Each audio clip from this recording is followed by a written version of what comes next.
Hello, hello, hello.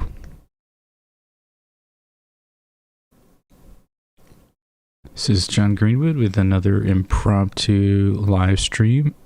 Today's topic is going to be the Purple Wedding, because that's what I'm currently working on. I've done some things behind the scenes. I've rearranged some bookmarks of mine, and I've also arranged a little folder of all my Song of Ice and Fire books. These are manually compiled, so this took a really long time. I just haven't done Feast for Crows yet because I don't really need it right now. Hey, cool, how you doing? Doing another live stream, this time Purple Wedding. I've had quite a few comments about, do I use AI? I thought my past two streams really answered that question with a resounding no. But that's okay. We can do another video on stream. So I've already started this one. This is a Purple Wedding video script on the right here, and then I've got my book on the left. So right, I just write out an introduction, and I'm probably gonna have to rewrite this once I finalize the script, because I like to there's this technique in formal debating that we call road mapping.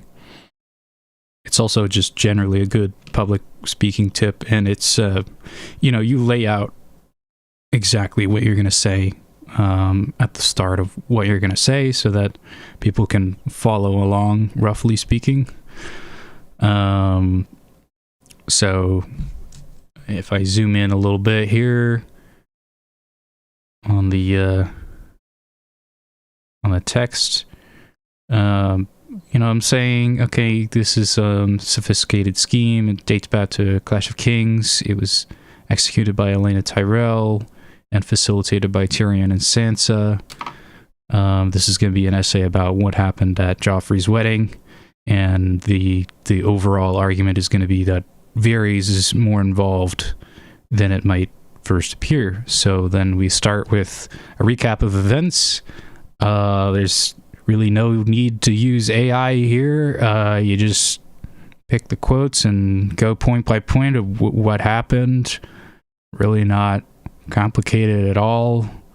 Anybody can do this. Again, just picking quotes, laying out what happened in the chapter, giving some commentary between the quotes just to break it up a little bit, so I'm not reading pages and pages. Talking about the pie, and then talking about how Joffrey starts coughing everywhere, and then I like to chop up the quotes a little bit by using these parentheses to note that I'm skipping around, because there's just places that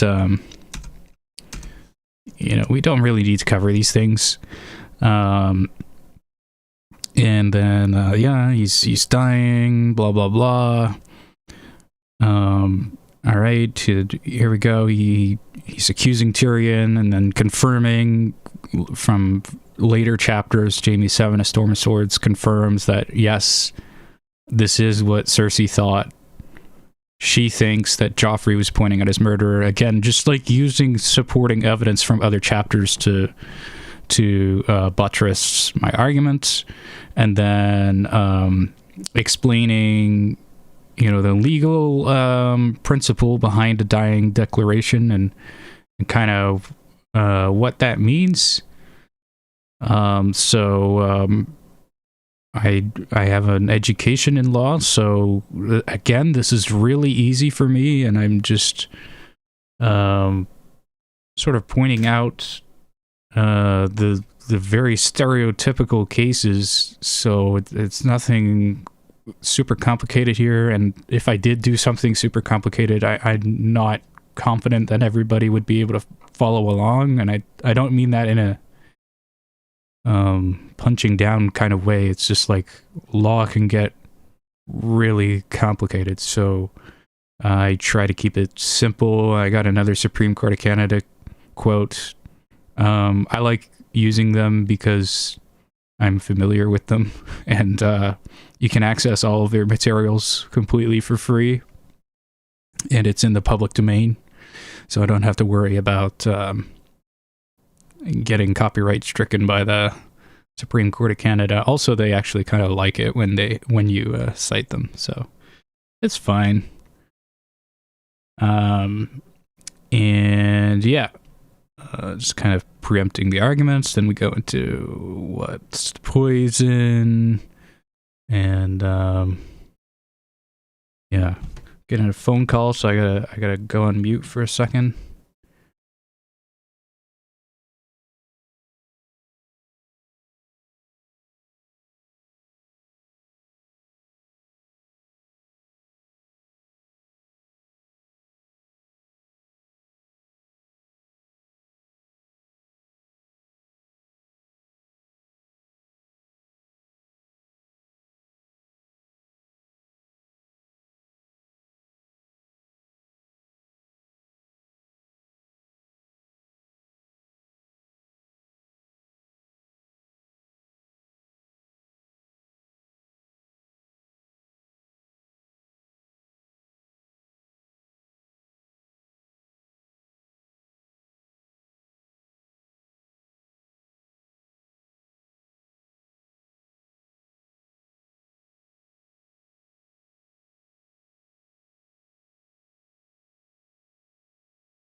All right, sorry about that, folks. Bit of a phone call. Okay, where was I? Right. Yeah, so I was covering where I am in terms of writing this video, and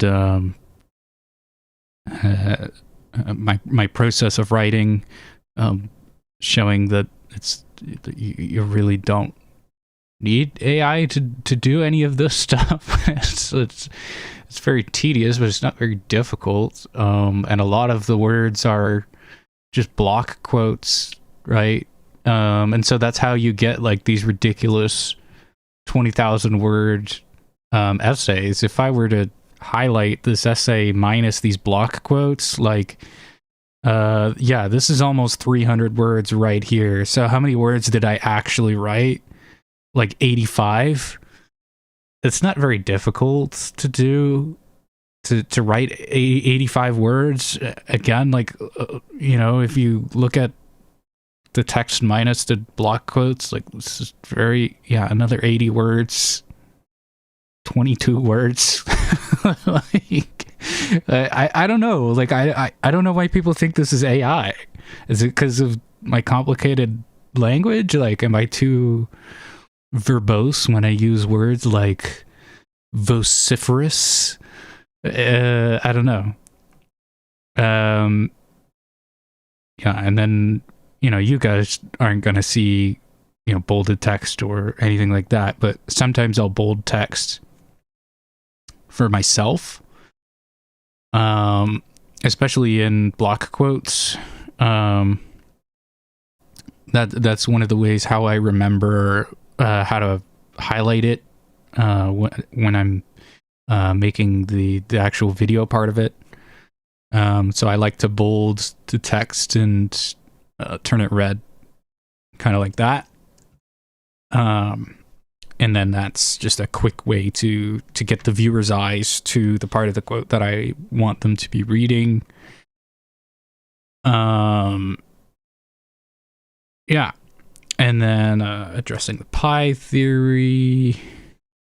I typically like to separate these by page just for my own reading. And that's a bit more clear. Deconstructing the pi theory. So this is basically my understanding is that this is a Preston-Jacobs theory. I've never actually watched this video on the pi theory, but I assume that it's a Preston-Jacobs theory because basically a bunch of people kept bringing him up during the Joffrey's wedding section of my various video, and they were all repeating the same points. So I'm like, okay, they're getting this from somewhere, and they're referencing Preston-Jacobs. I'm assuming that it's Preston-Jacobs who said this. Haven't actually watched the video. But I just kind of go into like, okay, you know, let's entertain this. Is it the pie or is it the wine? No, it has to be the wine. It can't be the pie because of this and this and this. And all of this supporting evidence as well. Okay, and then, all right, so it was a strangler in the wine chalice. All right, so who put it in the wine chalice and when? So let's talk about when, because if we know when, then we can deduce who did it. So, all right, now we've pinpointed when and the how. So now we can look at who did it. All right, so these people are away, you know. All right, so now it's these people. And now I'm going through methodically and like literally I'll copy and paste this list and just start like deleting people from it, right? I'll like go through it. I'm like, okay, well, Joffrey didn't, you know, poison himself, right? Like, I mean, like, I'm sure there's a theory out there somewhere that he did, but like, I'm not gonna entertain that kind of theory. Like, I'm sorry. That's just, I think that's a little silly. So, you know, I dismissed a few people offhand. We know that Tyrion didn't do it, right? So we eliminate him off the list, and then you just go through it. piece by piece, and you're like, all right, well now it's these people, right? Okay, so now we gotta get into like really the nitty gritty. I'm like, all right, the dining table is like this high, and like, okay, what does that mean? And like, who's sitting next to who? And then I'm like, oh wait, but they swapped seats, and then it's like, all right, so it was Garland Tyrell, basically, is the conclusion. So I was wrong. It was not Elena Tyrell, although she is involved, right? We have confirmation that she took the poison from the hairnet, but she didn't place the poison. So the people who were complaining in the comments that like why would she do it herself were right, and I was wrong. And you know, in analyzing the text even more closely, it seems that Elena Tyrell didn't have the physical opportunity to put the poison in the chalice, but she did have the opportunity to pass it to somebody. And so I'm arguing that Elena Tyrell passed it to Sir Garland Tyrell, who is basically the only person with the opportunity to actually place the poison. Which in a roundabout way still implicates Elena Tyrell in the plot, which preserves my theory about Varys. And then this is kind of where I left off last night, was, okay, so how did Garland get the poison? It was through the hairnet, and then I'm doing my due diligence. I think I miswrote there. So we got Dantos Hollard gives her the hairnet, and then and he's like, no, you have to go to the wedding, wear the hairnet, make sure you wear it. And then Tyrion ate a Storm of Swords, Elena Tyrell retrieves the stone, and then Sansa 5 a Storm of Swords. We confirmed that it was the hairnet based on Sansa's description of the missing crystal. All right, and then there's like a few hours that pass between Elena Tyrell in Tyrion 8 taking the stone and the death of Joffrey. So a couple of hours gives her plenty of time to pass it to literally anybody in the entire wedding. Probably not Joffrey himself, because that would be ridiculous. I'm saying it was Garland. And then, yeah, you can see my rough notes here. Like, here's the chain of possession, working out, like, what actually happened. And then I have, like, quotes just laying around here that I find are weird or that I want to talk about. And then I have other quotes down here. You can see it's, like, very rough. And then this I actually wrote already for my Varys defense video, and then I cut it out saying like, oh, I don't want to like start a fight with Preston Jacobs by accident or something. And I was like, you know, it kind of distracts from the overall video, so I thought I would make a separate video on it, and this is that separate video, and this is where it is right now. We're at the point of, okay, so we've established so far in this video, Joffrey died, was this, and he died from the Strangler, which is that. And how was the Strangler delivered? How was it ingested, right? Was it the chalice or was it the pie? We're establishing that it was the chalice and hammering home that it wasn't the pie. Okay, so now that we know it was the Strangler and it was in the chalice, when was the point of poisoning? It's during the pigeon pie sequence. Okay, so who had the opportunity to poison the chalice during the pigeon pie sequence? blah, blah, blah, blah, blah. It's Sir Garland. Okay, then how did Sir Garland get the poison? He got it through Elena Tyrell. And then that's where I left off. So there's a new section. Basically, like, all right, so now that we've established that it was Sir Garland, and we've kind of thrown Elena Tyrell in the mix, I'm thinking that the next step is kind of exploring the broader conspiracy now that we've got the specifics, right? Because we need to reconcile this with the fact that in Sansa 5, A Storm of Swords, Littlefinger basically says, yes, it was me. I did it. I was the mastermind.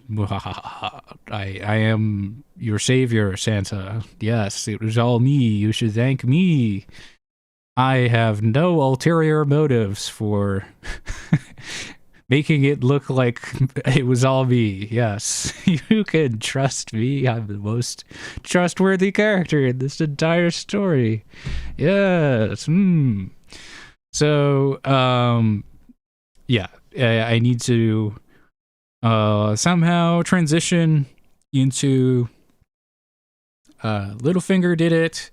So transition into how we need to reconcile this with Littlefinger's statements. I did it.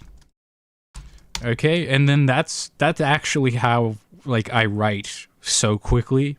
And this is a tip from professional writers that I picked up, and it's like such a life hack for writing, because I can come back now and not lose my momentum.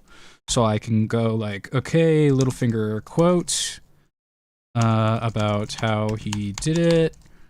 Right, we're gonna have the quote on screen. Okay, and then this isn't very difficult. I can go back and fix all of that. Okay, so now what? Now we're connecting to. Okay, so Littlefinger said he did it, but we know that how do we reconcile this with Elena, Garland, and Dantos Hollard being involved? Question mark. Right? How do we reconcile that? And yeah, like, again, no AI being used here. Like, I am just saying to myself, placeholder, and I can clean this up, like, off of camera a little bit. So this new section, again, this was also a placeholder, so it's looking like this section is on Littlefinger. So maybe we'll call this Littlefinger's involvement, and I might change this afterwards. I don't know. It would be pretty easy to change it, but right. So then I go back to Sansa 5, and there's some stuff here about Littlefinger. I think I can help myself here by taking what I previously wrote and just like copying that and not duplicating my work. So you can go in and go into the very stuff. I kept the very script, so I could do this, and I can just look for like Elena. Right. Let's see. Right. Okay. Yeah. So I took a few quotes from this already, I think, and now I can Let's see what else we got here. Other Elena. Okay, all of the Elena mentions are over here. Okay, so now we have to establish the Bailey's plot somehow. But before I do that, I'll look at the chat to see if anything interesting is going on. Raw Wolf is asking, can you make a Tywin video? Yeah, it's been suggested a few times, so I might get around to it. Right now we're doing Purple Wedding. Hi, Nancy. Robin is saying, really enjoyed your Quentin video. Thanks, Robin. Phantom Wise is saying hi. Hello. Leo Armada is saying, how are things going? Good. How are things for you?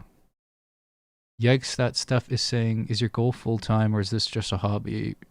Nevertheless, really enjoy your content. This is just a hobby right now. I mean,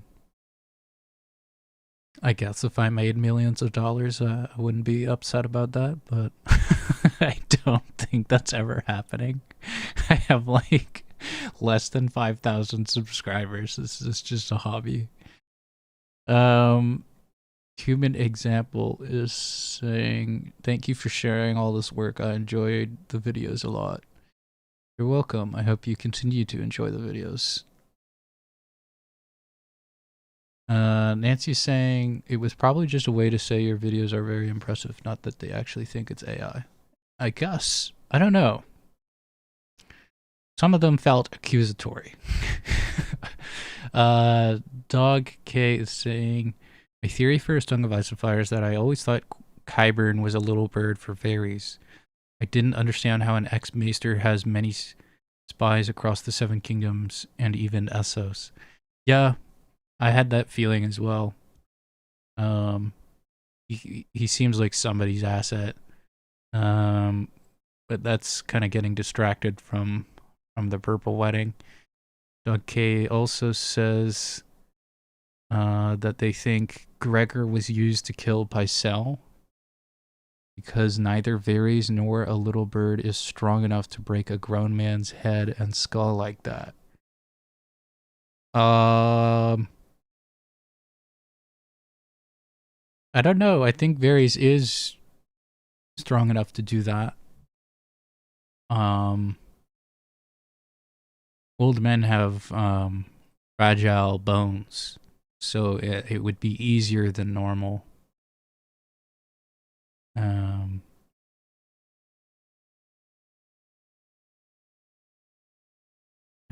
Kirsty Angle is saying, morning. Good morning to you as well. Benchwarmer is saying, I love the thought and careful detail you bring to all your videos. Keep it up. Thank you.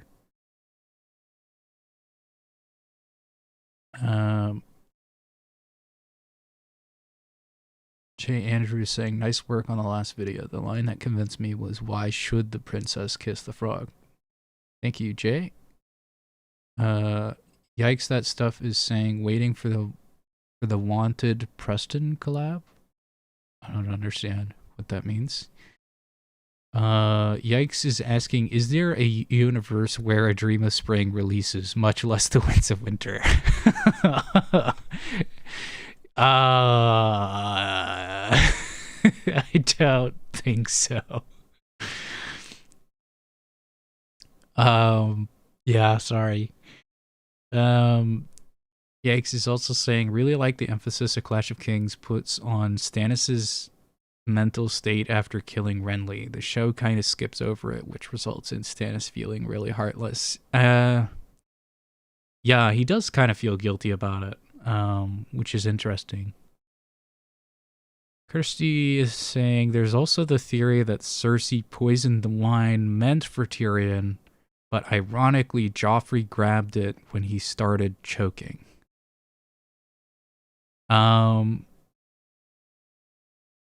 Yeah, that theory just seems not plausible in the slightest. I'm kind of speechless. Fella is asking, do you have any blogs or stuff like that? No. Just the YouTube channel, really. I tried to make a Twitter account to post some stuff.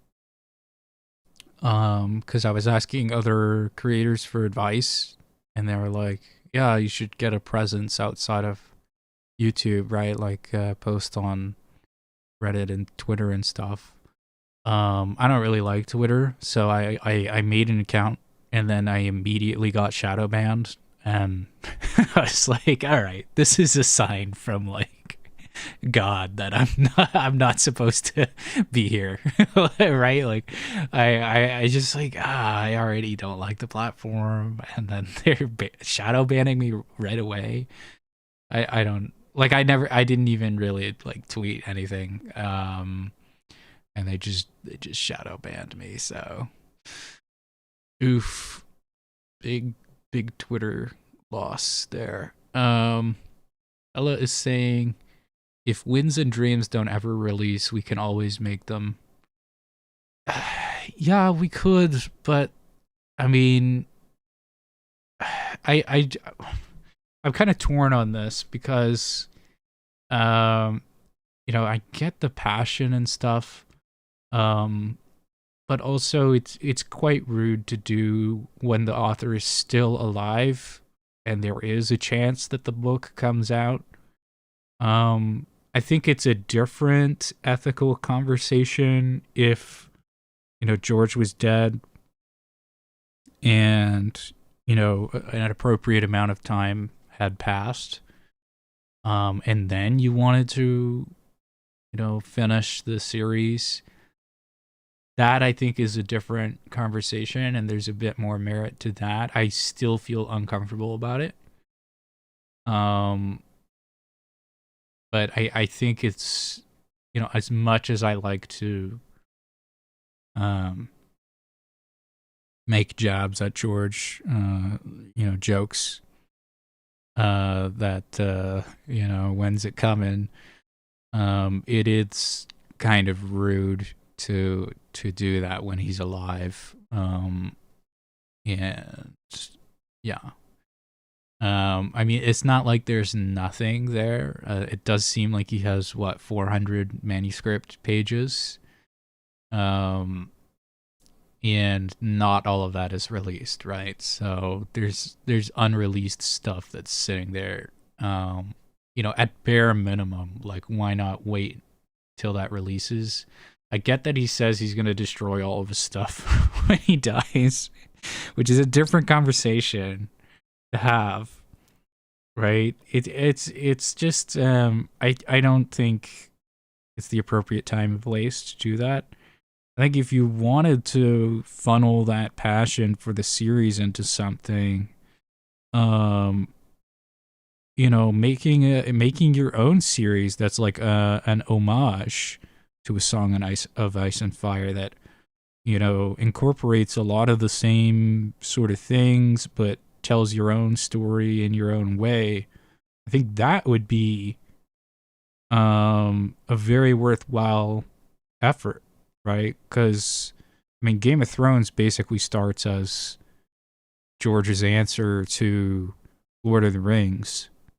And so you could write your answer to a Game of Thrones, and a lot of people have, and a lot of those are actually really good books. So I think that might be worthwhile. But it's a good comment. I appreciate the discussion. Wraithface is saying, I watched your Varies video. I liked it and wanted to find out how I could incorporate that same methodology to write more critical essays. Yeah, so the methodology used in the Varies video is just being very meticulous and diligent with collecting evidence. And, you can have a hypothesis going into it, but you need to be open to your hypothesis being proven wrong during the process of research. And the main thing in that video was, I think, the process of elimination. was very big in that video. You can find out a lot through the process of elimination, and I'm doing that in this video as well on the purple wedding. Yeah. And then kind of separating things into actus reus, mens rea. So actus reus means guilty act, and mens rea means guilty mind. And typically in criminal investigations and court cases, you start with the guilty act, with the actus reus, and then you prove the mens rea.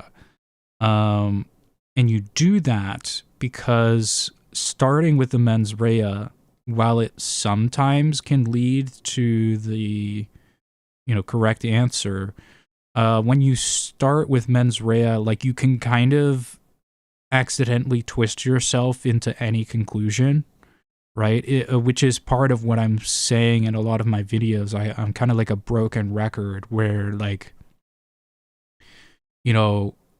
I don't think a lot of theorists are like doing this deliberately. I don't think they're being intellectually dishonest. Like, for example, I'll name one person. Moon Boy Theories is actually quite good in his analysis.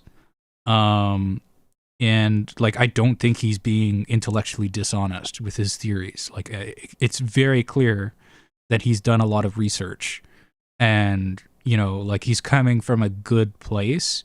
It's just I disagree with some of his theories.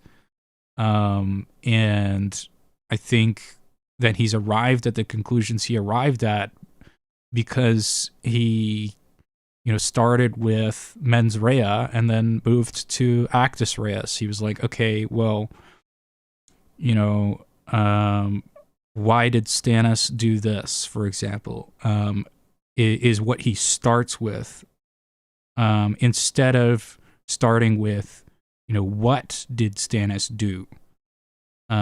It kind of puts the cart before the horse. And it's not like every time you do that, you get the wrong answer. Like, I need to be clear here that you can get the right answer by starting with motive and working your way backwards. It's just, it can sometimes lead to mistakes. And sometimes when you start with actus reus, you can still get the wrong answer. Like, innocent people get convicted all the time in the criminal law system. It's just, it's a more consistent way of approaching a question like that, of like, who did it, or why did they do it. And instead of trying to fit a theory or a hypothesis ahead of time, when you start with the actus reus, it kind of prepares your brain to think about the problem in a way that's more conducive to being open to other answers, right? So with this essay, for example, one that I'm writing now, right, I'm not starting with it was Varys, and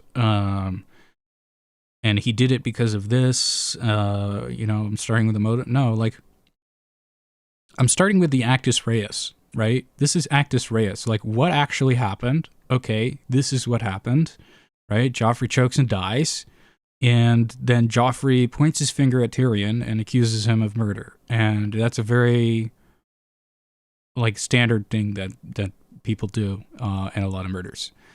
Okay, all right, so again, we're going with actus reus. All right, so that's what happened, and all right, so how was he killed, right? Well, he was killed through poison. Okay, so how do we know that? Well, there's all these symptoms that are described earlier in the story, and he matches all the symptoms, right? Okay, it's a much more systematic way of approaching the problem, and it's priming my brain to be more open to other possibilities. And when you do this, you also become more confident in your answers because you've methodically gone through everything, right? There's no like in your own mind, when you go through things this way, there's no real like big holes in your mind. There's no like lingering questions. There's no assumptions that you're making. Well, sometimes there's assumptions, but usually they're very reasonable, small assumptions. Right? Everybody's agreeing that poison killed him. So we've eliminated a bunch of theories about how he died because we meticulously went through the problem and looked at, okay, how did Joffrey physically die? What are the details of the actus reus, the guilty act, right? Because if we're postulating, right, you could come up with a theory, right? If I started with mens rea, the guilty mind, I could say, okay, well, who are the people who wanted to kill Joffrey? All right. Let's say, I don't know. Let's say that Illyrio Mopatis wanted to kill Joffrey. I don't know why, but let's just pretend that is a plausible motive for Illyrio. Like he would want to kill Joffrey because, I don't know, spice prices or something, right? And now I can, like, you know, conjure anything I want from the actus reus by saying, like, oh, these things are possible that he did these things. Like, well, Illyrio could have, I don't know, there's a bunch of snails in the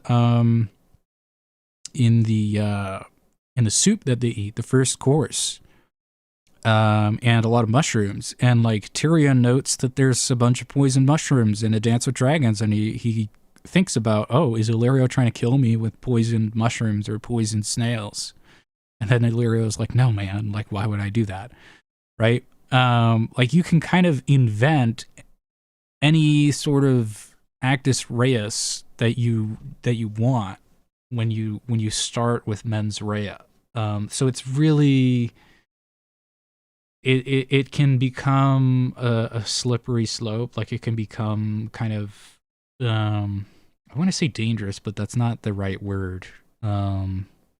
I'm struggling for the word here, but it can lead to a lot of mistakes. And I think that's what a lot of theories kind of ride on, is they have a very strong, you know, mens rea case for somebody. And like, yeah, this person had motive to do this thing, but does that mean that they actually did it, right? We need to go back to, like, who actually did it, right? Because if we're talking about the death of Joffrey, basically everybody at the wedding had a motive to kill Joffrey. And so you can come up with everybody, right? Like, oh, maybe Tyrion, like, blacked out and he kind of, like, mentally blocked the fact that he placed the poison, right? I mean, it's plausible, because this happens in the story before, that people mentally block something bad they did. Or Sansa, right?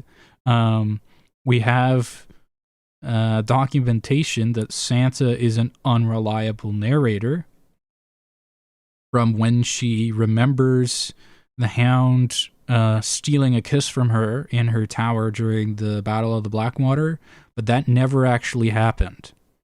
Right? So she just invents something in her mind that never actually happened.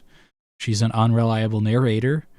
Could it be possible that Sansa, you know, kind of mentally blacked out, that she put the poison in the chalice? Like, these are the kinds of things that you can come up with when you start with mens rea instead of starting with actus reus. So I think it's important to start with actus reus and kind of close the door to the possibility of certain things happening, right? Like,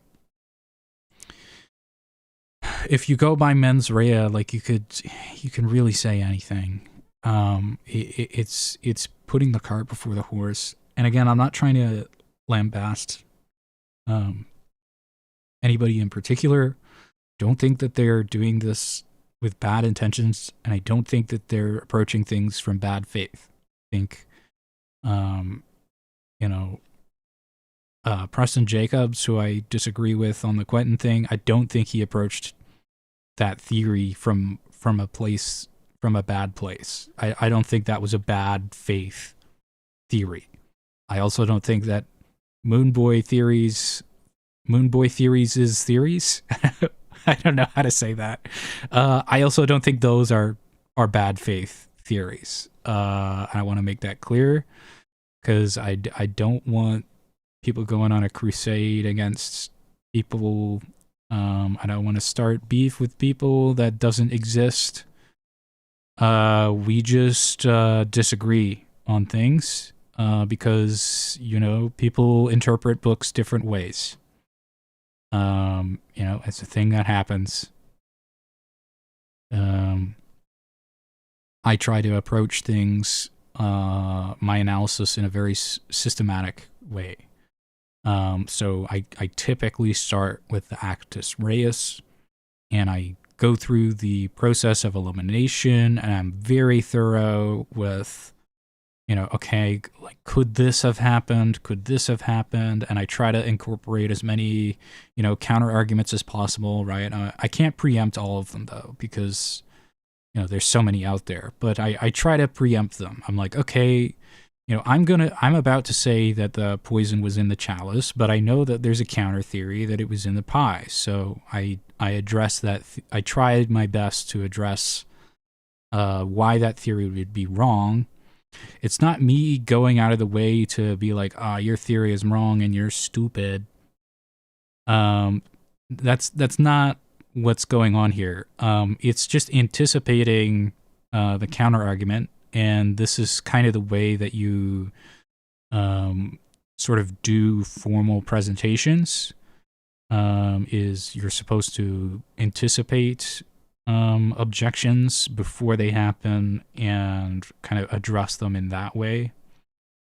Again, I can't do all of them, nor do I really want to do all of them. I think, some objections are just so absurd that I'm not gonna entertain them.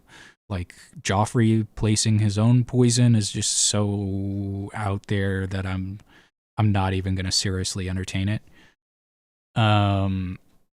Even though, like, technically it's possible, like, it's just so out there that, anyway, or like Viserys being a mermaid, right? Like, some of them are clearly joke theories, like, oh my god, maybe Moonboy, like, had the poison and then he, like, took a spoon and, like, catapulted the poison from across the room like it was some kind of food fight, right? Like, maybe, I don't know.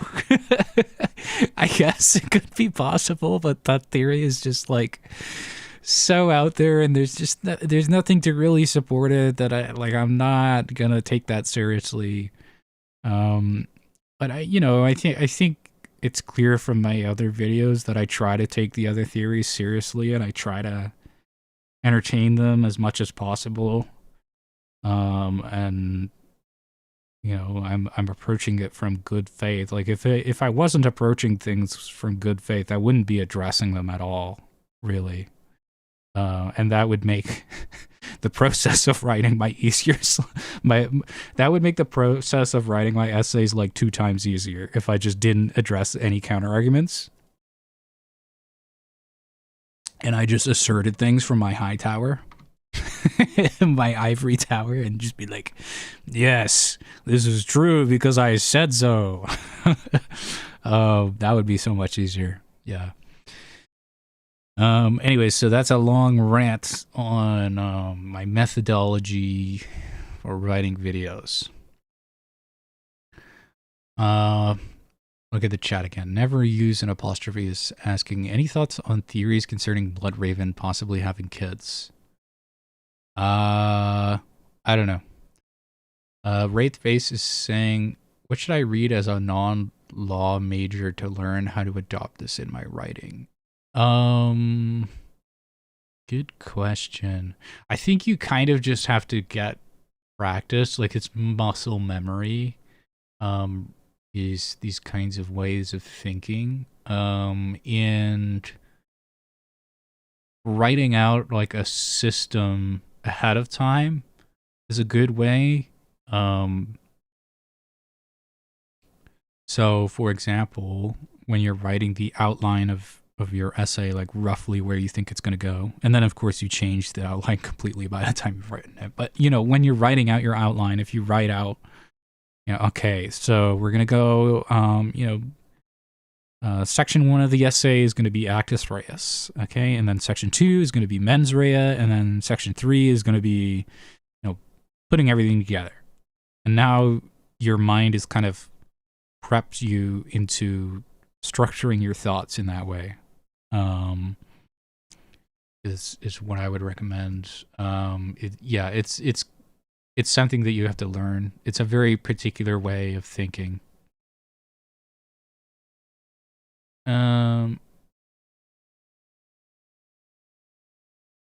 Fellas, coming back to the fan fiction, I think. They're saying, I don't feel like I will ever top it. I mean, giving my answer to George, but maybe it's more about me than whatever anyone else, and my passion on that note would love to read your answer to George.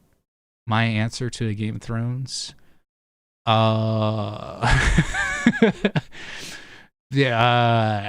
I don't know. I don't know if I have the creativity to do that. I would certainly like to maybe one day write something. Maybe I would. I don't know. I don't know if I'm as good of an author as George is, gonna be honest. I seem to be pretty good at analyzing his works. But that doesn't mean that I'm good at writing my own. Yeah. I mean, I have some ideas, but I would need a lot of time and money to sit down and write that thing, and I don't really.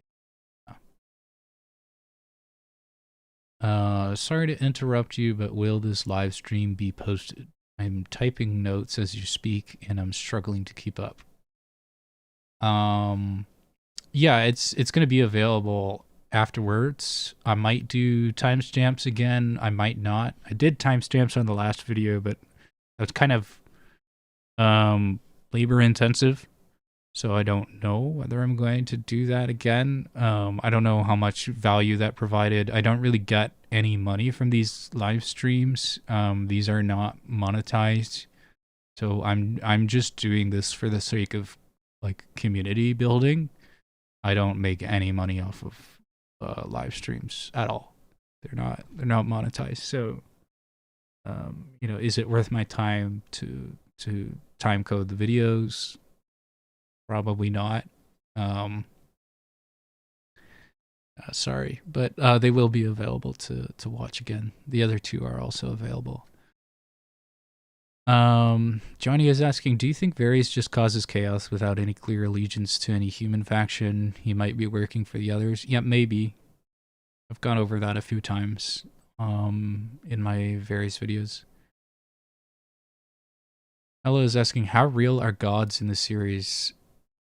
Like, from being an absolute external reality like all human characters we see, to an abstract entity that exists but not in any comprehensible sense, to just delusions. How real are the gods in A Song of Ice and Fire? No idea. That's a bit beyond my pay grade. Wraithface is saying, many video essays on YouTube seem to consist of the author stating and reiterating the same point, exposition and moot arguments that say nothing. Well, it's because writing essays takes a lot of effort, and so padding your runtime by repeating the same point helps with that. Part of the repetition, though, isn't really their fault. You basically have to say, this is basically just a general rhetorical tip, is that in general, you have to say something at least twice for people to hear and absorb it, right? If I say something once, somebody might like mentally blank out when I'm saying it. And so if I want to emphasize a point, if I want to make sure that somebody knows, that I said something, that there's this critical piece of information that they need to know, I need to say that thing twice. Which is why, my intros and my conclusions are basically mirrors of each other, because I'm saying the same thing twice. In the intro, I'm kind of preparing you to mentally absorb everything that I'm about to say. And then in the conclusion, I'm repeating basically what I said in the intro, but in reverse. And then I'm also, reiterating everything that I already said in the essay. And because I'm saying it again in a more succinct way, you're mentally absorbing it and remembering it better. So that's another rhetorical technique. It's not like, again, a lot of people seem to take these as like confrontational. I'm not sure why, but it's a rhetorical technique. It's a mnemonic device. It's just standard rhetoric, really. Cool is saying, what do you think is the significance of the black dog when Joffrey dies? Yeah, that was weird. Yeah, the thin black dog is really weird. I don't know what's going on there. Yeah, weirds me out. I haven't figured out what the black dog is, but I'm sure it has some kind of meaning. I mean, I know the black dog can often symbolize death in English culture, so maybe it has something to do with that symbolically. It's also like kind of weird that nobody like shoos the dog away, right? Like the dog is allowed to sniff Joffrey's corpse. Why is that allowed? I feel like somebody would do something. Christy is saying black dogs are tied to the devil in mythology and also Odin. That's an interesting connection. Danebox is saying, love the Quentin video. Don't you think it would be possible his arc would be fulfilled by stealing the dragon and surviving, now filled with PTSD, as a metaphor for the returning soldier? Rustin Jacobs likes that idea, and I think it still fulfills his character arc in a way that's satisfying, somewhat similar to Tyrion's arc.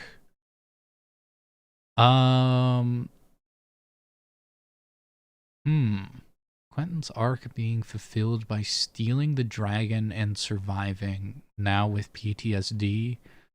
No. I think any arc where Quentin successfully steals a dragon kind of shoots the whole female agency thing in the foot. Could the arc be fulfilled by Quentin surviving and now he's like absolutely destroyed as a person? Maybe. I'm not sure how entertaining that would be to read, of being confined to bed for the rest of his life. There is a reason that authors don't typically write that kind of story. It's difficult to write something entertaining, even though it might be thematically satisfying. So I think I disagree with that. I don't think it's fulfilled by stealing the dragon, because yeah, like Quentin needs to fail at stealing the dragon for Daenerys' symbolism to be intact, in my kind of thing. The guy is saying, loved your Varys video. Do you think it's kind of lame that other characters lack agency in comparison to Varys and Littlefinger? Feels weird that two men set off the War of the Five Kings. I disagree with the premise that characters lack agency. Like Catelyn, for example. Catelyn Stark, who is completely bamboozled by the combined efforts of Varys and Littlefinger, just because she falls into the trap doesn't mean that she lacks agency. She's still making an active choice to trust an old friend, right? That's like a moral judgment that she's making. So I think that she still has agency. I don't think that really takes away from her agency. Johnny is asking, do you have Valonqar theories? My pet theory is that George has set up Osni Kettle Black? What? That's all right. I don't know what the evidence for that would be, but I guess he's a brother who's little. Maybe. I guess there's some merit to that. I don't know. Valonqar theories. My theory is that it's Tyrion or Jaime who is the Valonqar, and that one of them is gonna do off Cersei. I think thematically it would be most satisfying with the themes of the story and also for the character arc. If Jaime did it, that would be the most narratively satisfying, in my opinion.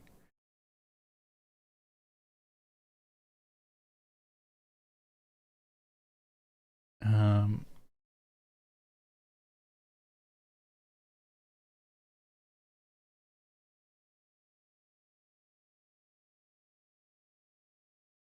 right, I'm getting a lot of comments at the same time, so I'm going to skip ahead to the new ones. New Rotten is saying, I've been loving your videos. Any thoughts on Bran seeing a dragon through Summer's eyes after Winterfell is burned? I'm gonna be honest, I don't recall off the top of my head. My mind space is on Purple Wedding right now. Because I'm writing about the or I'm supposed to be writing about the Purple Wedding. I've been talking for an hour and I haven't been writing on the Purple Wedding. This was supposed to be showing how I'm writing about the Purple Wedding, and I've got like 3 placeholder lines. I explained what I'm doing, and then I wrote like 3 placeholder lines. This is a standard Greenwood stream. Wraithface is asking, have you considered writing anything for Lord of the Rings? Yes. Yes, strongly considered. Very strongly considered.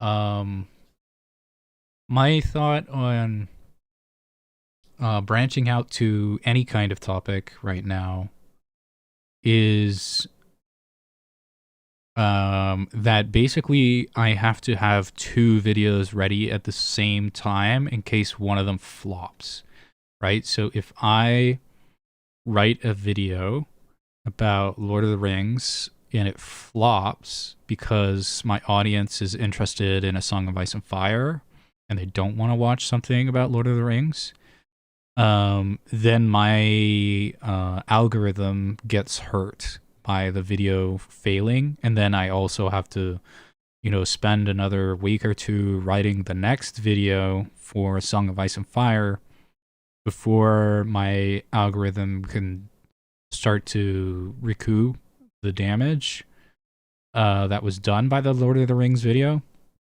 So it's going to be a lot of work.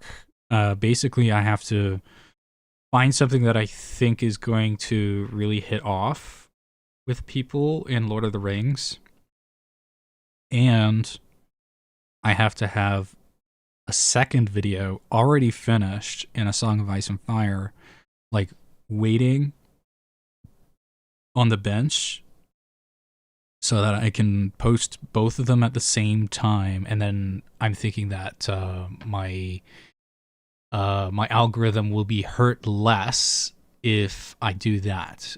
Some other people have suggested starting a second channel.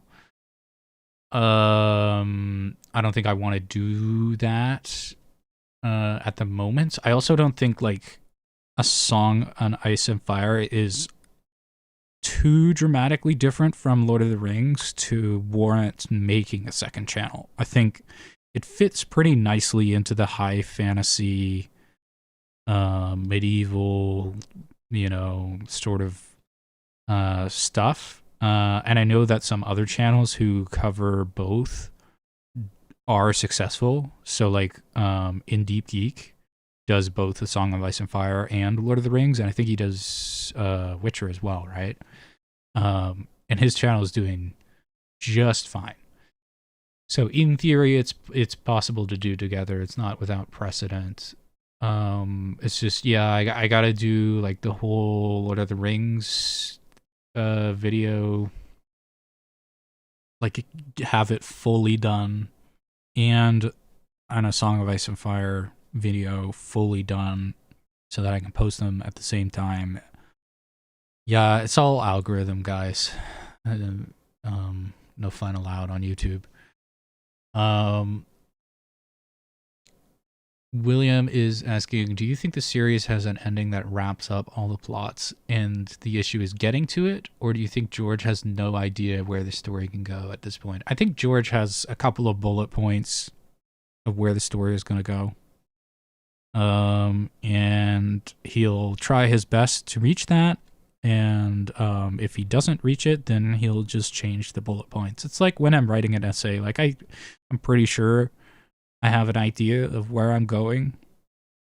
And then, in the process of writing the essay, I might have a bit more nuanced view, or I might change things slightly, or I might change things altogether, right? When I was writing my pink letter theory, I started with the idea that it was Theon, and then when I was analyzing it on live stream, I thought it was Mance Rayder, and then when I was writing up the video with all the quotes and evidence and collecting everything, looks like the Alliance of Snow. So I think it's kind of the same thing. He's got kind of an idea of, some bullet points that he wants to hit, and yeah, that's my opinion.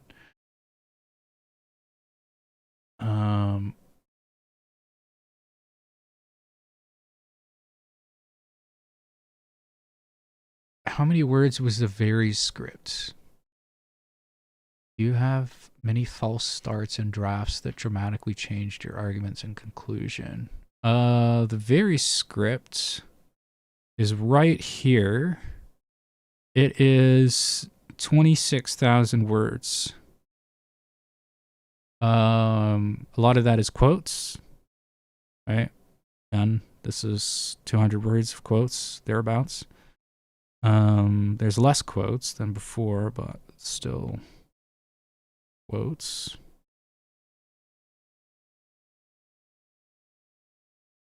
Did I have false starts? Did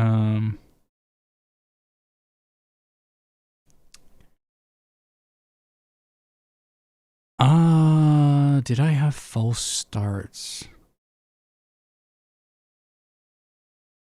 The Fairies essay. Yeah, actually I did. On the statistical analysis.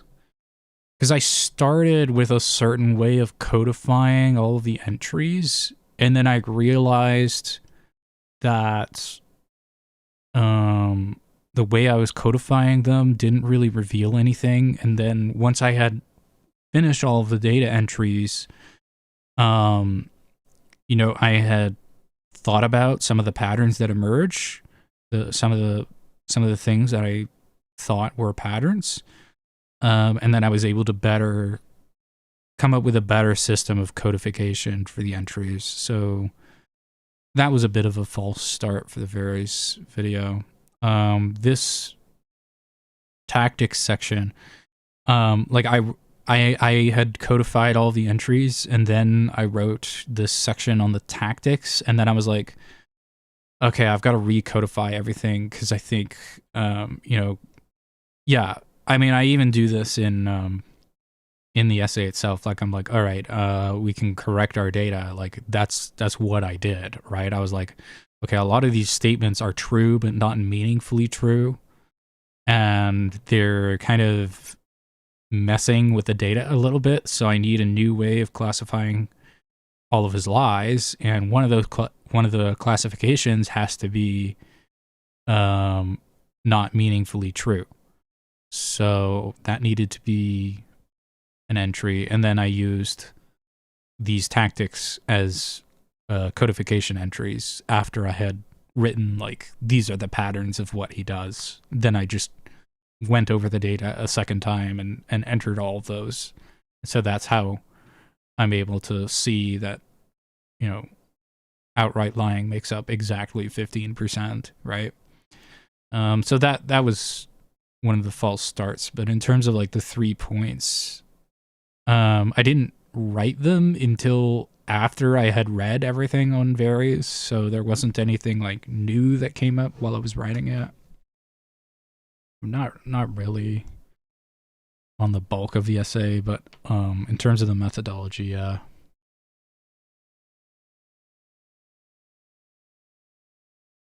All right, what else we got here?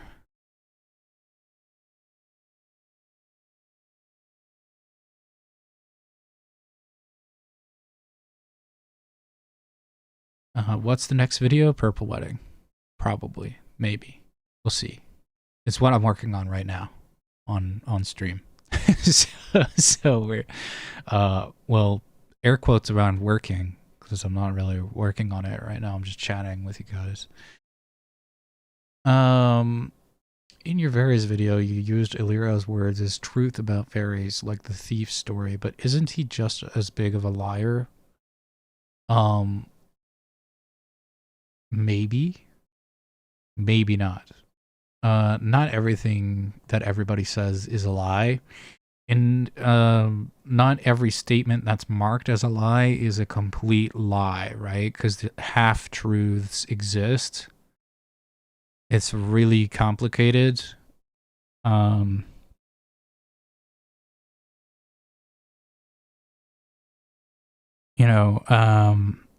trying to think of an example, but maybe I'll just invent one. Like, if I was going through my statements and, if I was analyzing statements that I made, and let's say I threw a bucket of water at somebody and caused them to get wet. I don't know. This is my hypothetical, right? And then I told you, oh, this person's wet because it was raining outside. It was a torrential downpour. Like, part of that statement is true, right? Part of it is true. This person is soaking wet, but I've lied about how they got wet. So it's a half truth, but that doesn't mean that we discard everything that I said, because we can observe that the person is wet. If you know what I mean, right? Like, we can see that the statement is half true. So even when Illyrio and Varys are lying, part of what they're saying is true, even though it's marked as a lie in the data. For example, Varys lies to Robert at the very start of the story. In his first appearance, he says, Daenerys has been living with this cheesemonger in Pentos in his mansion. And, like, that's a lie, because Varys, this isn't news to Varys. We know that Varys works with Illyrio, so Varys knew the whole time that they were in this, and he's pretending like it's a new revelation. But that doesn't mean that we can, like, throw out the entire statement and be like, okay, well, he lied about that, so clearly it's false that Daenerys was in Illyrio's mansion. Well, no, she was in Illyrio's mansion. It's just he's half lying about it by, like, omitting the fact that they were there for 6 months, which Varys knows, and he's lying about, like, when he found out about this, because he's known for quite some time.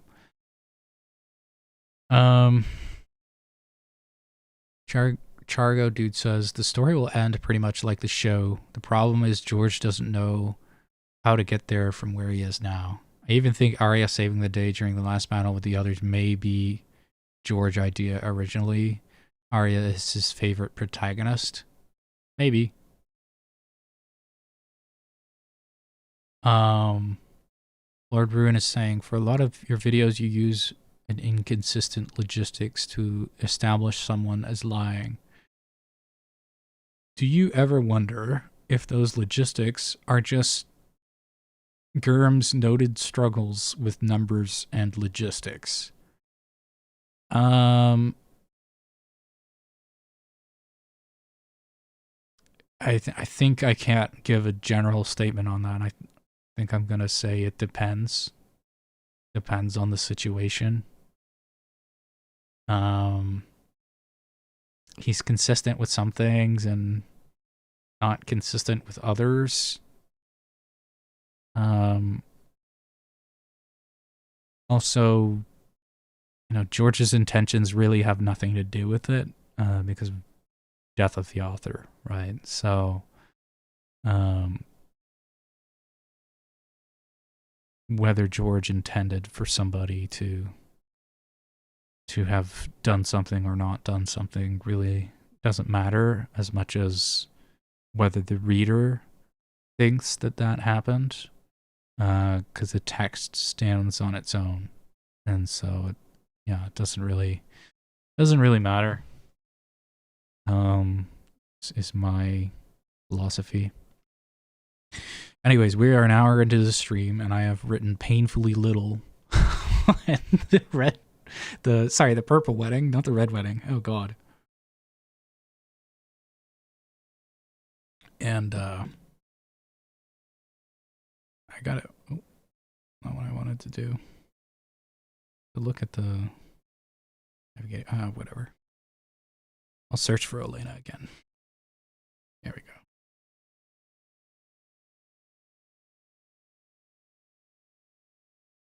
After this, yeah, here we go.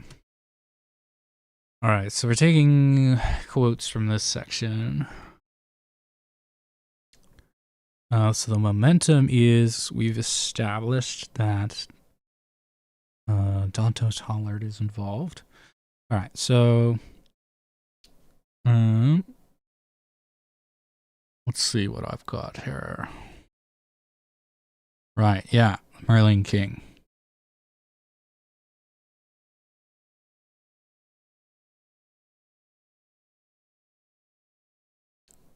So I can probably copy this sentence and just paste it, and copy this sentence and paste it, and copy the quote too.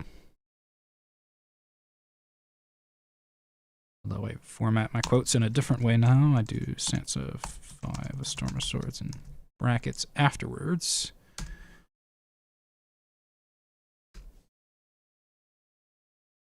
Alright, so Dantos leads Sansa through the tunnels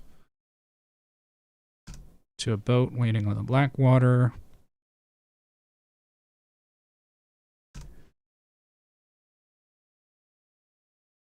Called the Merlin King.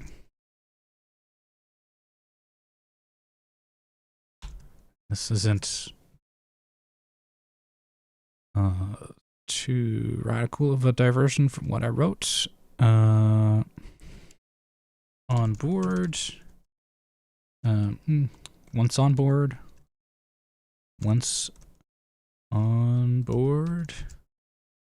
Littlefinger reveals the full scope of the conspiracy. In Sansa 5, A Storm of Swords, he confirms that he reveals, because we haven't revealed this yet in this essay. Have to somewhat account for new people just dropping in on this video with no context.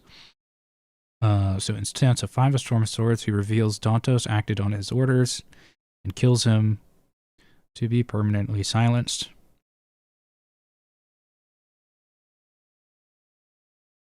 And then we're going to bold all he did at my behest, because that's the important part in the quote, and we want to draw people's eyes to it, right? This is a big block quote that I provide so that if people want more context, they can pause the video and like read the full quote. But really what we're looking for is all he did at my behest. I knew he would be a perfect cat's paw. Right? All right, so right, so we need to somehow connect this to the broader essay. And let me just check. Yeah, okay, we're still live. All right. Sometimes I get stuck like this. This is a tricky section because I'm kind of doing things like in a very convoluted way here. It would be a lot easier if I just asserted that he was involved and then laid out the evidence, but I'm doing it in a kind of backward way here, right? I'm working from Littlefinger's statement and now I have to go backwards and jump back. So, having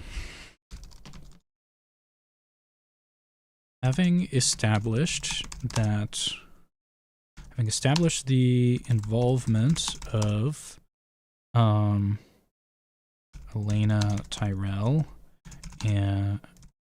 and Garland Tyrell,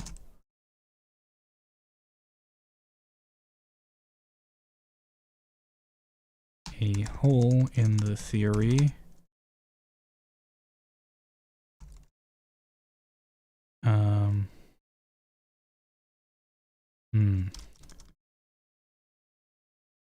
while we have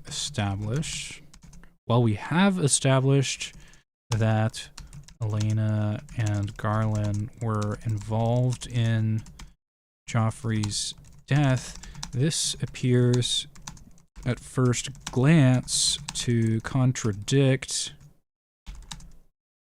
the statements of Littlefinger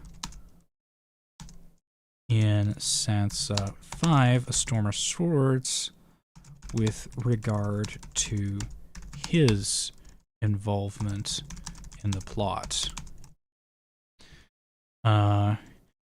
If Olenna so after Joffrey's death, Sansa escapes to the Godswood as planned ahead of time, meeting with Sir Dontos Hollard.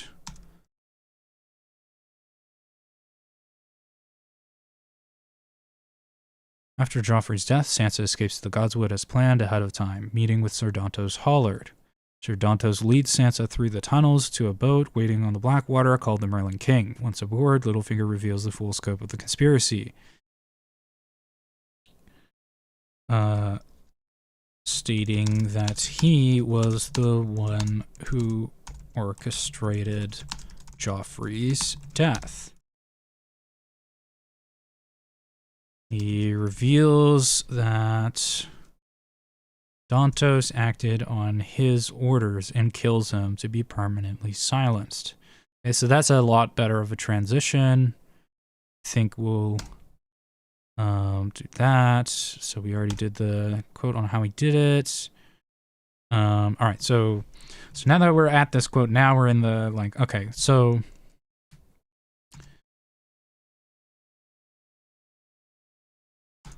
if Littlefinger says he did it, hi Charles, if Littlefinger says he did it,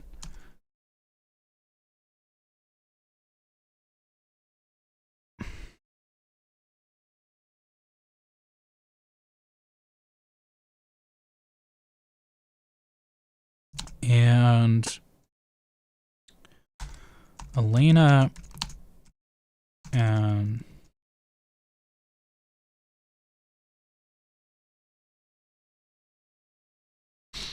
Littlefinger's statements, this is really tricky on a transition, this one. And this might be an indication that I've kind of gone about things in the wrong structural way. I am happy with this. Maybe I'll just read this over again and see if my mind kind of connects the dots for me. That's another way to do this. So, while we have established that Elena and Garland, we have established that Garland and Elena. While we have established that Garland and Elena were involved in Joffrey's death, this appears at first glance to contradict the statements of Littlefinger in Sansa 5 A Storm of Swords with regard to his involvement in the plot. After Joffrey's death, Sansa escapes to the Godswood as planned ahead of time, meeting with Sir Dontos Hollard. Sir Dontos leads Sansa through the tunnels to a boat waiting on the Blackwater called the Merlin King. Once aboard, Littlefinger reveals the full scope of the conspiracy, stating that he was the one who orchestrated Joffrey's death. He reveals that Dontos acted on his orders and kills him to be permanently silenced. However, this raises some questions.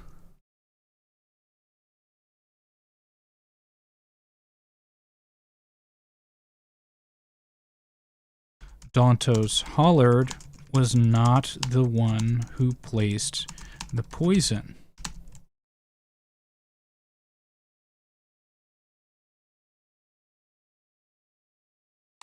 Since we know that Elena retrieved the poison from the hairnet, and that Sir Garland placed it in Joffrey's chalice,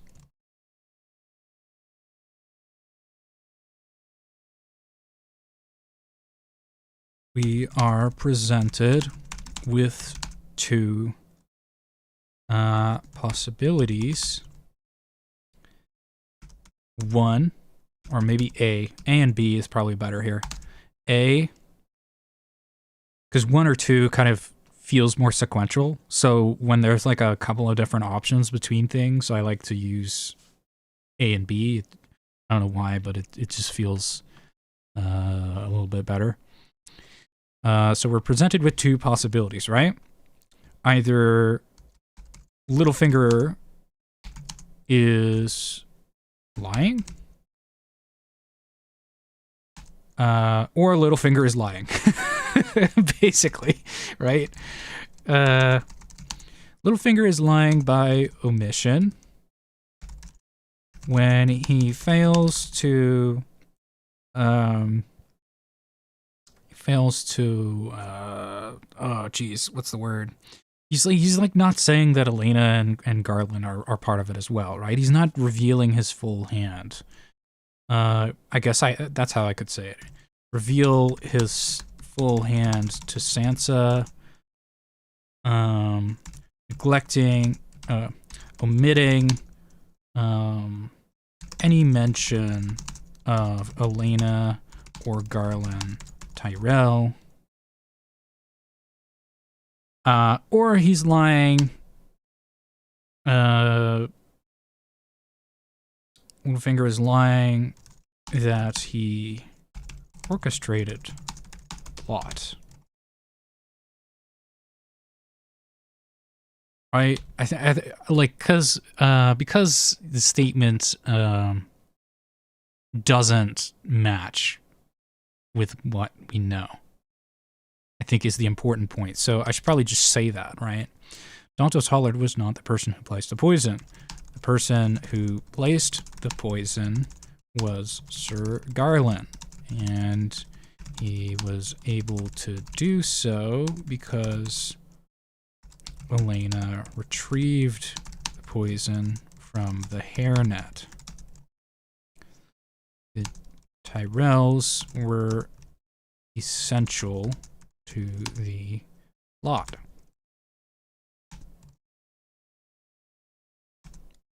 Since Littlefinger's statements do not coincide, coincide is maybe a bit too pretentious, does not match with what we as readers know happened, at the feast.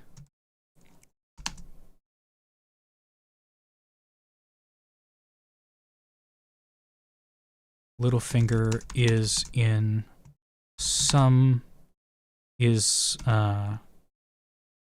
at least partially lying.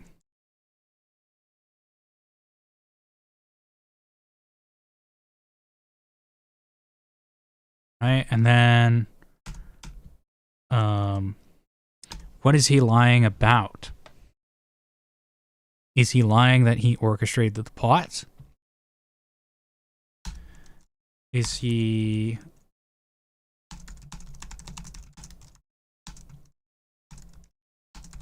lying that Dantos acted on his orders? Right, because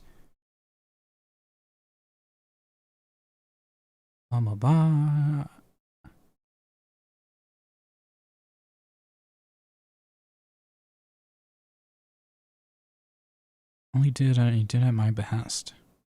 Dared not befriend you openly. When I heard how you saved his life at Joffrey's tourney, I knew he would be the perfect cat's paw. Is he lying that he orchestrated the plot? Is he lying that Dantos acted on his orders? Is he lying by not mentioning Elena and Garland Tyrell? Well, yeah, we know that that's true. Because we've already established that this is right. This is the facts. This is the actus reus. So it's not really an option. It's like he's lying about this, or he's lying about this and other things. We know that he's not lying that Dantos acted on his orders, on his orders.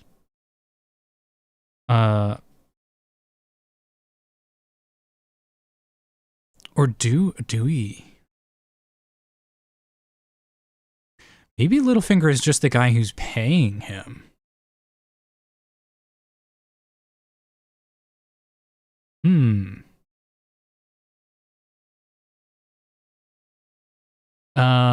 Let's see what chat thinks. I've always assumed Littlefinger started plotting with the Tyrells ever since he went to treat at Bitterbridge. Could be. Could be. William Brockus is saying, could you say he's telling a half-truth here?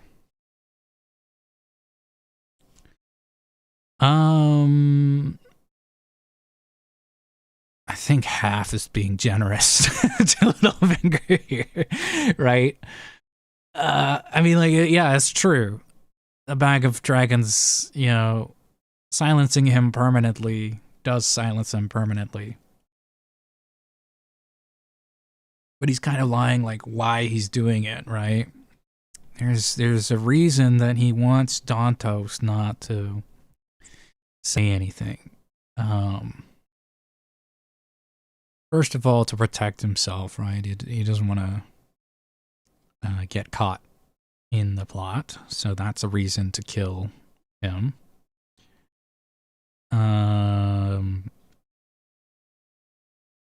Could also be, right? He talks about the eunuch, right? He talks about Varys.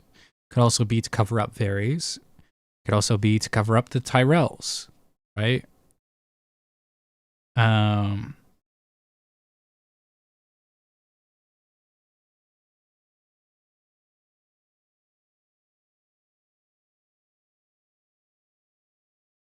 Yeah.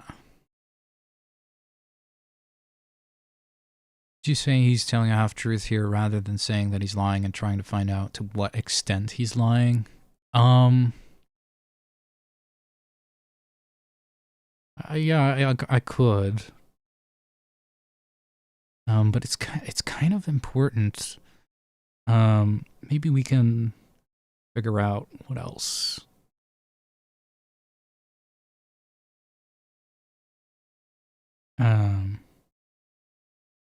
Right, yeah, so there's other claims that he says.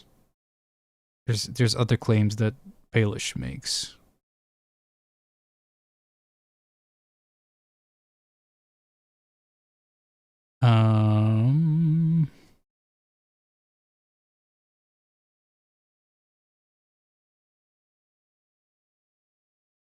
Yeah, I think we have to go to the text again. Uh-huh.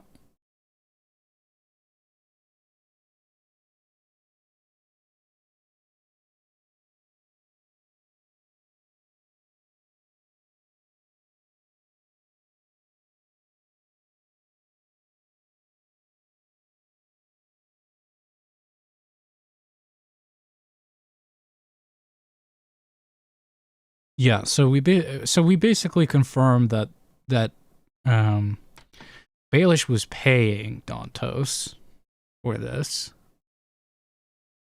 Paid him a lot of money here.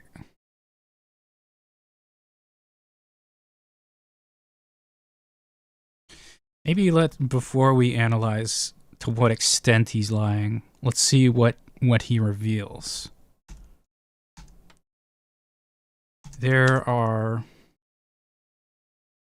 other claims. Littlefinger makes a few other claims during this scene as well.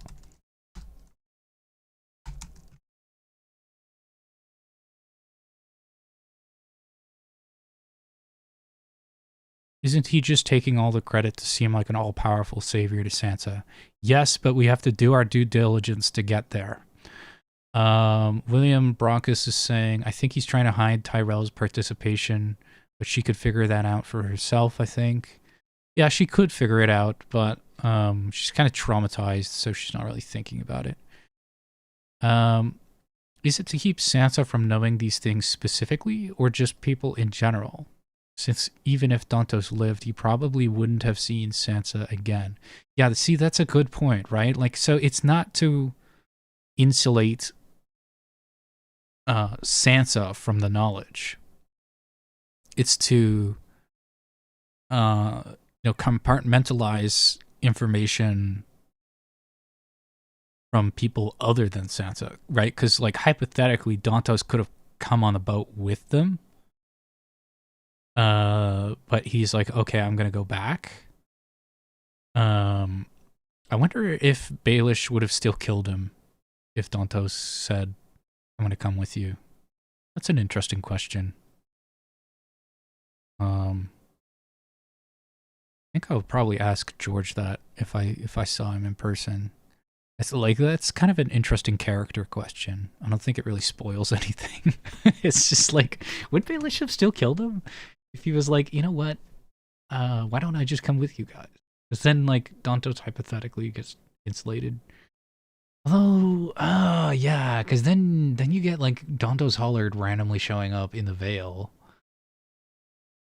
At the same time that a fool goes missing from King's Landing. Yeah, no, I think I answered that one for myself. I think Dantos is dead no matter what. Oh, poor Dantos. Okay.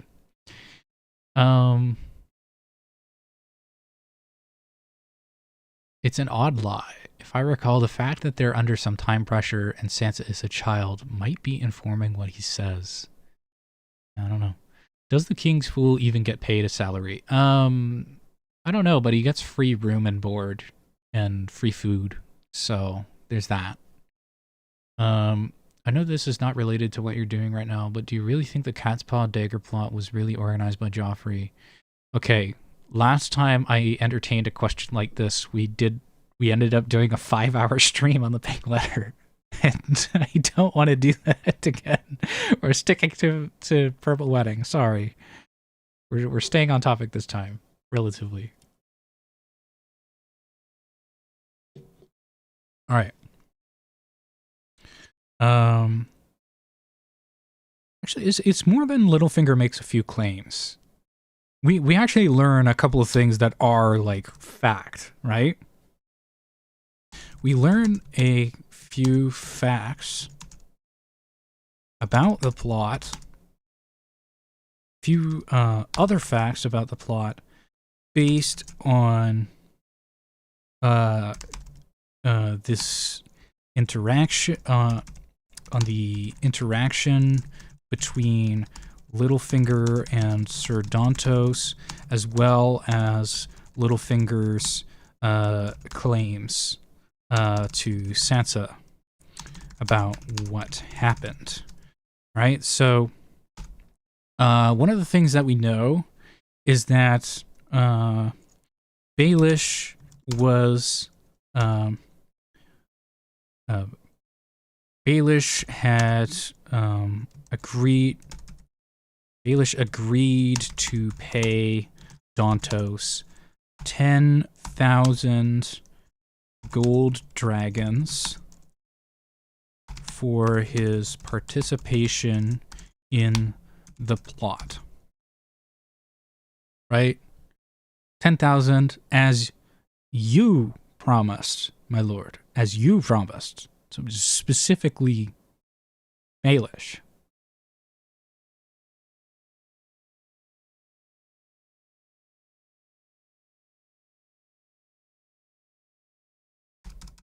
And we'll put a quote about that. First, Baelish agreed to do this. And then we put the quote. I don't have to actually read it out. But I do want to, as you promised. As you promised, my lord. Right? Dantos specifies that it was Baelish who promised the 10,000, promised the payments of 10,000, not someone else. We have, this is textual confirmation that Dantos Hollard was on Baelish's payroll. Okay, I think we can all agree on that.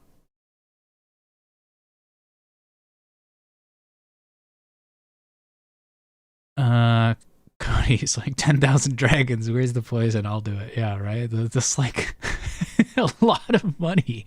10,000 dragons is a ridiculous amount of money. I think we should emphasize that. 10,000 dragons is an insane amount of money. Never work again. Maybe even a few generations never work again. And the example that I want to bring up to support this notion is, where is it?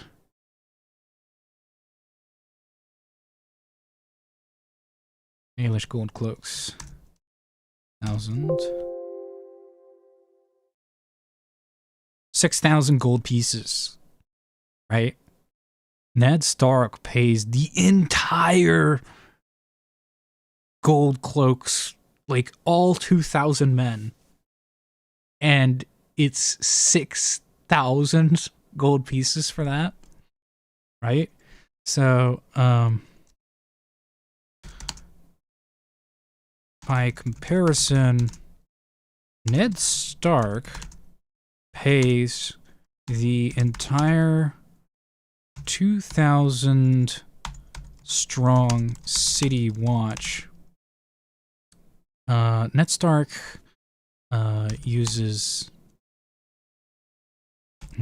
pays 6,000 gold dragons for the services of the entire 2,000 strong city watch. In Eddard, which one was this again? Eddard 13, in Game of Thrones. This is enough gold to coup the entire kingdom, right? Like this is enough gold to pay the city watch to perform a coup. Dantos, this is not specific. 6,000 dragons is enough gold to pay the city watch to perform a coup. Dantos's payment nearly doubles that figure.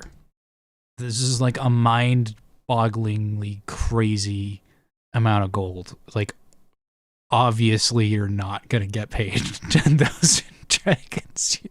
You're kind of a moron.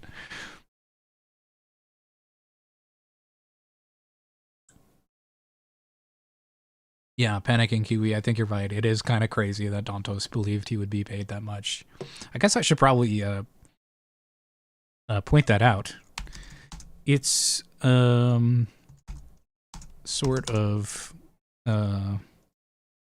insane that Dantos believed he would actually be paid that much. So, like,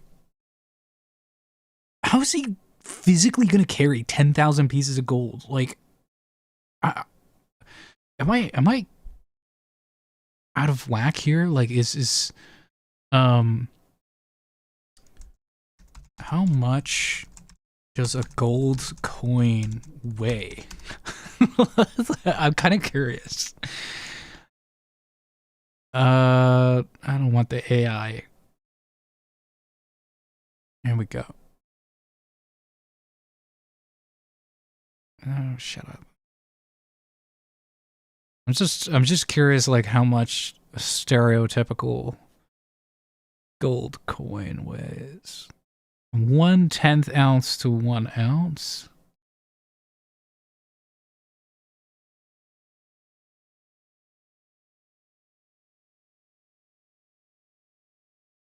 About an American.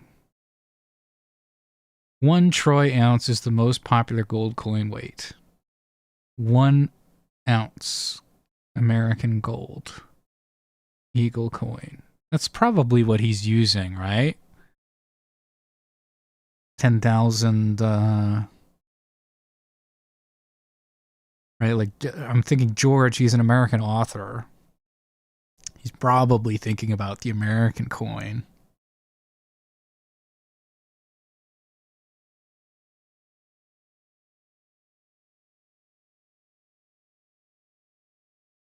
Of 1 ounce? How much is that in pounds?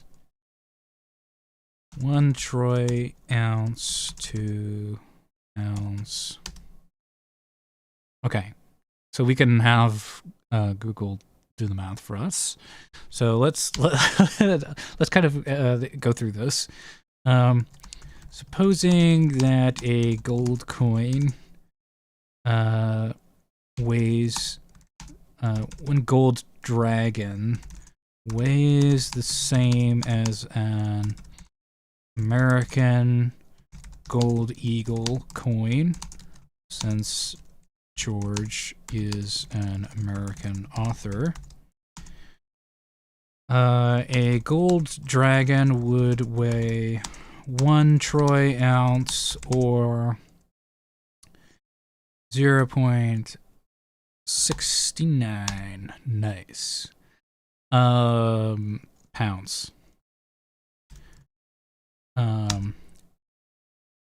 10,000 gold coins would weigh, drum roll please, 10, 1, 2, 3, 685 pounds.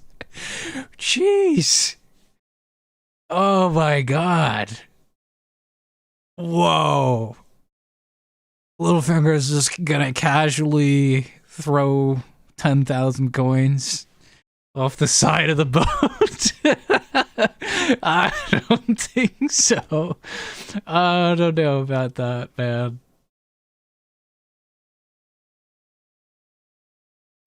685 pounds. What on earth 685.71 pounds. Sheesh. How many is that is in kilos?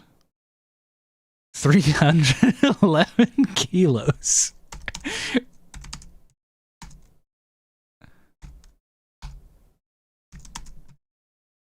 Oh man.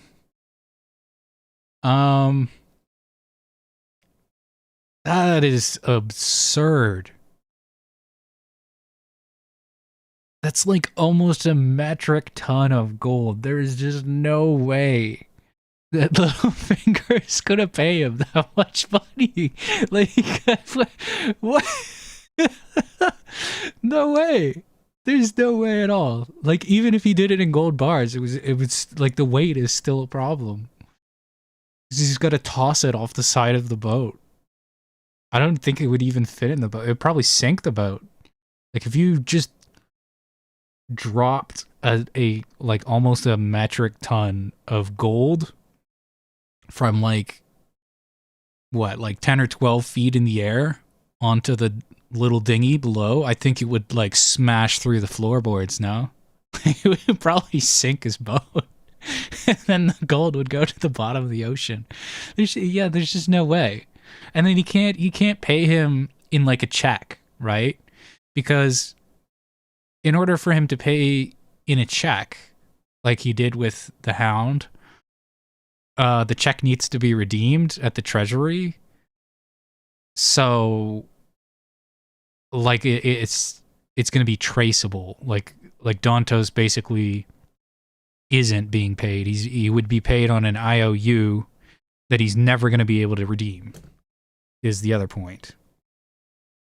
So we'll start with that. Like, if Sir Dantos is paid via an IOU / check, as in the manner of what was his name? Sandor Gaines attorney prize. It would need to be cashed with the treasury, meaning that Dantos would not be paid immediately, and he would have no opportunity to be paid in the future, because Dantos withdrawing 10,000 dragons from the royal treasury with no records of said payment would be conspicuous. In essence, he can't be paid by check, right? He just can't. And then it's like, so if he's not paid by check, he would have to be paid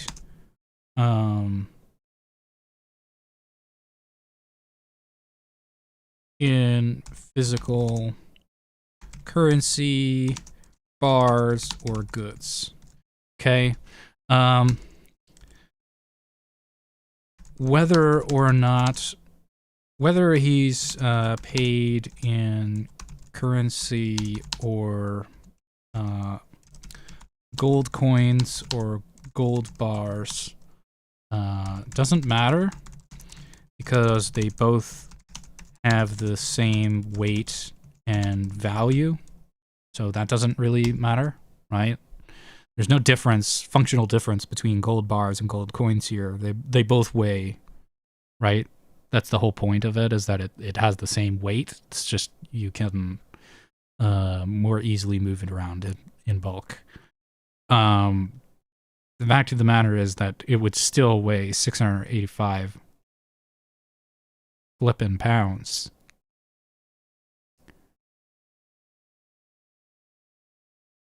Yeah, the king is dead, and he's just like, oh yeah, I happen to find some spare change, right? Yeah, like it's just ridiculous. It's It's absolutely absurd. There's no way that Littlefinger was ever going to pay him this money. There's just no way. And, like, obviously Dantos didn't think about this. Yeah, because there's, like, no paper money in this world.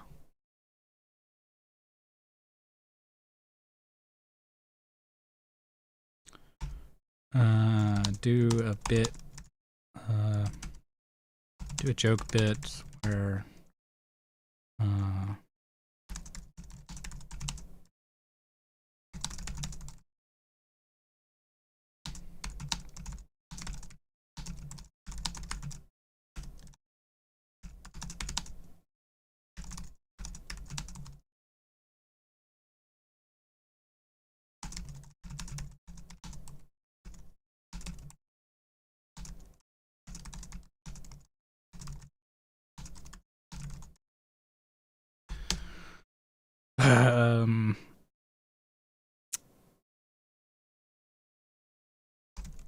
putting all the facts together, it's clear that Littlefinger never intended on actually paying Sir Dantos Hollard for his services, which means that it's highly likely that killing Sir Dantos after the services were rendered was always part of the plan. Right? This is the power of going through things in a systematic way and thinking about what that would actually mean, right? Because we can be pretty sure, based off of this statement, right? We can kind of vibe check this and be like, yeah, he probably never intended on this. Oh, yeah, you want your payment? Give him his payment, and then he shoots him immediately.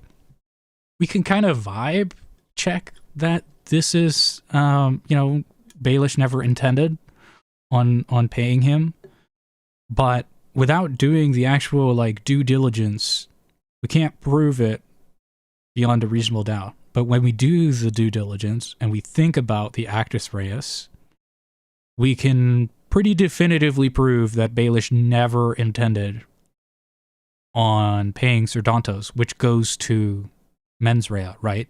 Now we have a fact that we can work with, right? He could have paid him in gemstones, like diamonds and such. 1,000 dragons. And again, he just shoots him. Like, there's just no... There's no... He sold you for gold. A bag of dragons. Bag of dragons.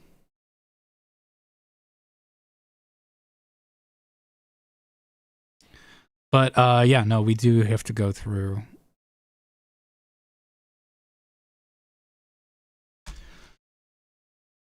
Could Sir... Okay, well, it's obvious that, he didn't want to pay him. Could, Littlefinger have paid Sir Dantos with gemstones? Also, no. It would be too conspicuous. I spelt that wrong. Conspicuous. Also, no, it would be too conspicuous. There's also lots of evidence in the chapter itself, in the chapter that it was meant to be a bag of gold. About 10,000 dragons.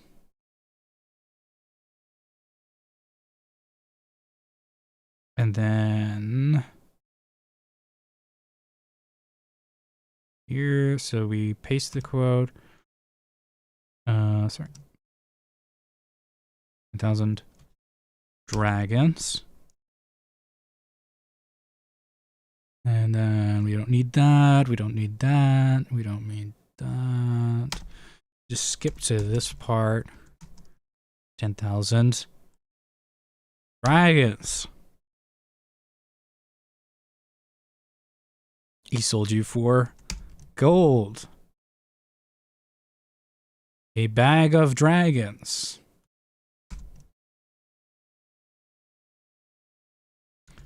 Littlefinger makes reference to 10,000 dragons. And claims that Dantos sold Sansa for gold for a bag of dragons. So we have circumstantial evidence that the deal was for a bag of gold that a bag which, if you think about it, would weigh almost a ton. Right? Like, yeah, because he says bag of dragons. That was the deal. I'm gonna hand you a bag over the ship. But like, obviously Baelish is completely full of it. It was never intended. So I guess this actually goes first, right? So you do, okay, so the most logical thing, if you were actually going to pay him, you don't want to be carrying that kind of money around as an IOU of some kind, but then you go through and it's like, okay, well, this is supposed to be a secret plot. You can't really do that. Okay, what about gemstones? That's the next logical step, because those are smaller and they can have higher value density. No, it's too conspicuous. And then also, they were very specific that it's dragons, gold, a bag of dragons. Right? So we have circumstantial evidence that it was for a bag of gold. And then we go into whether he's paid in gold coins or gold bars. Doesn't really matter because they both have the same weight and value.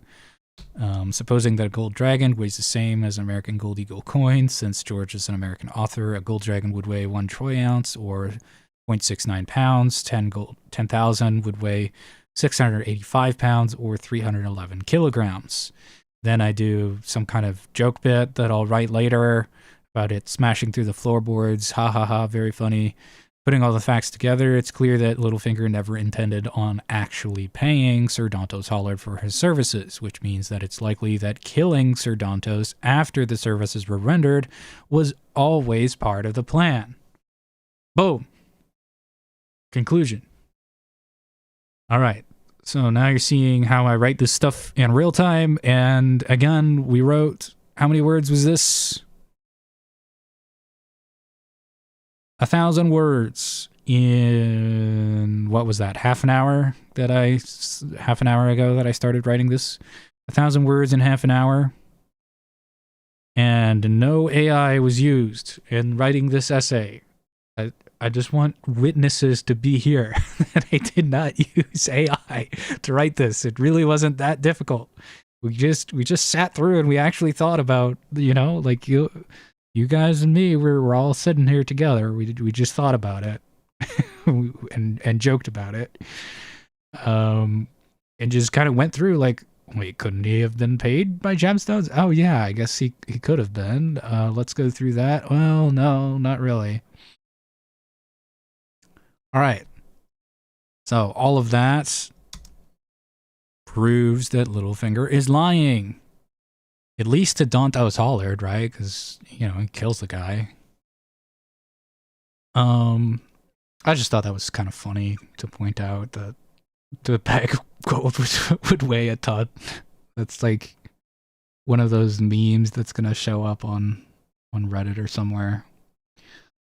some guy with a hole in his boat, and it's gonna be like Dantos. It's gonna be labeled like Dantos rowing away with his bag of gold or something. Right, where were we? Okay, so that was like the first thing.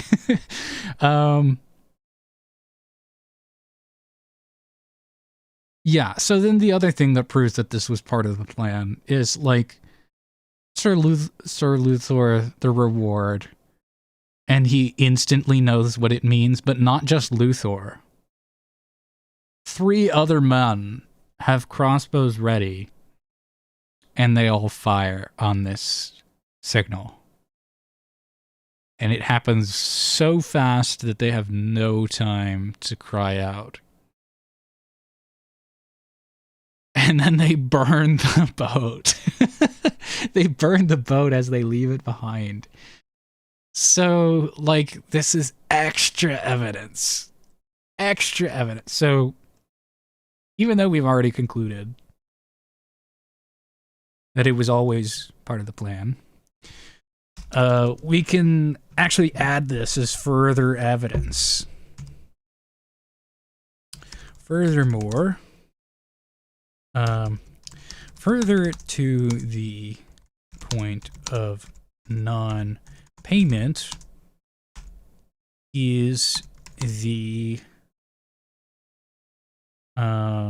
observed behavior of Baelish's men on the boat.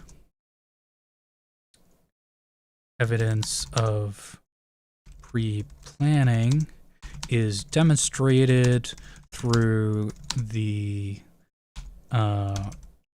through Baelish giving the signal to Sir Luthor. Is it Luthor or Lothor? I don't know. Sir Lothor Brune? Sir Luthor Brune? I don't know. Didn't they have letters of credit for people like pilgrims back then? Yeah, but we went over letters of credit. Julie is saying, late to joining and starting at the beginning. My 2 cents on being perceived as AI is just your stellar organization and presenting your thesis and methodology clearly as part of your introduction. Is that the bar for AI? Have we fallen so much as humanity that having organization is perceived as being AI? Is that what the world's come to? Oh, that's bad for us, guys. That's really bad.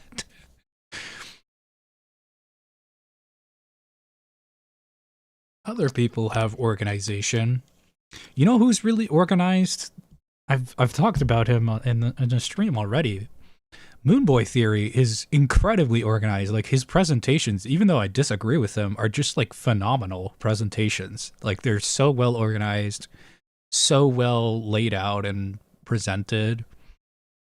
Like, I don't think anybody would say that he was using AI. So I just don't get it. Maybe it's my pace of output, like the fact that I'm organized and I'm outputting stuff at a tremendous pace is why people think it's AI. But like, I don't know, I'm doing it in front of you guys, so I hope that people come to my defense in the comments. I guess part of them is like curiosity. Some of them clarified afterwards that they were just curious, but other ones feel aggressive. That's one of the things about my YouTube channel that's a little weird now that I have a few thousand subscribers, is that like I tend not to get notifications for all the positive comments. Like, YouTube, for whatever reason, only sends me the negative comments in my inbox, and like I have to like refresh the page to see the nice comments. Yeah, it's kind of stinks, but I get positive interactions in the live stream, so that's nice. Carly is saying, as a law student, it's pretty funny to see some of the concepts come up so explicitly in your videos. Yeah, I do that because people like fight me on this stuff. It's like, if I didn't bring up the legal case of like the dying declaration as kind of a legal principle, and like leaning on the courts as a source of authority to buttress that, like all kinds of people kind of come into my comments. Like there were people who were like fighting me on logical deductions and saying like, oh well, you like deduced something and then you built off of your deduction, and it's like, yeah, that's literally how deductions work. That's why they're a valuable tool. That's why we use them.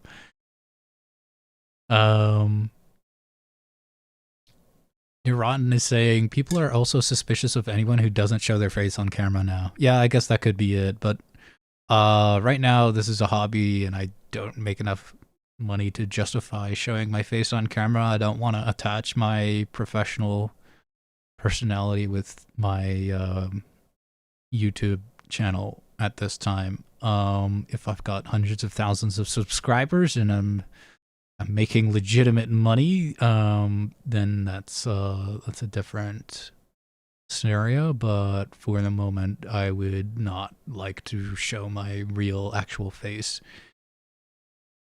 Yuriesk is saying, show a clip or image of your live stream in one of your videos. Maybe.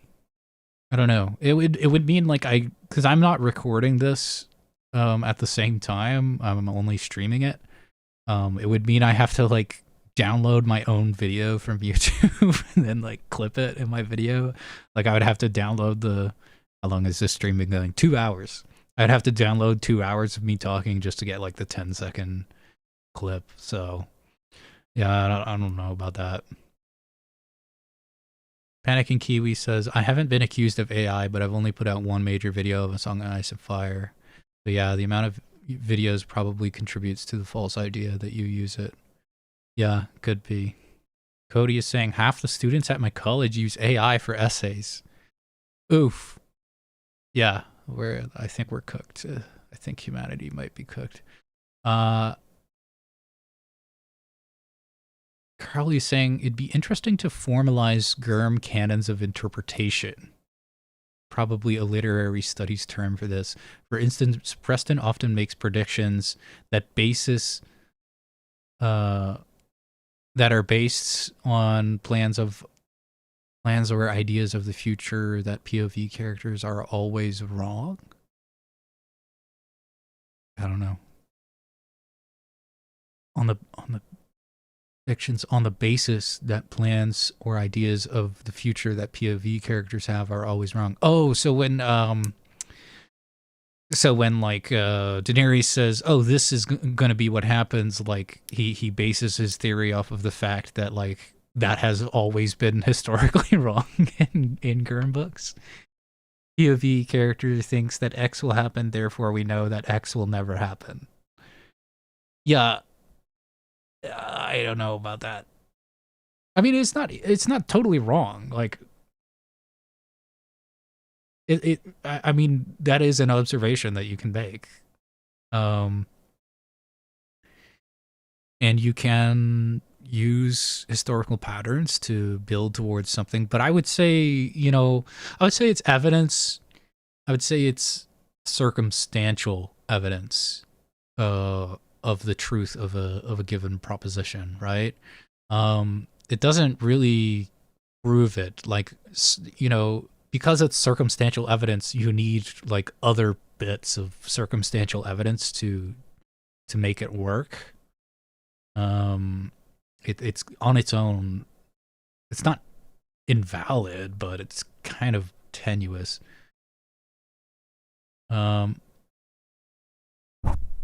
Hirotin is saying, I just wanted to mention the face thing. You don't need to show your face at all.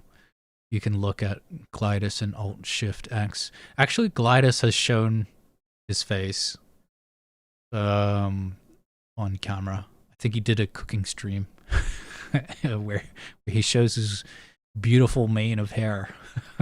Or I think he sat on a park bench somewhere in New Zealand one time. So he has shown his face, but Glidus has hundreds of thousands of subscribers, right? So, different story.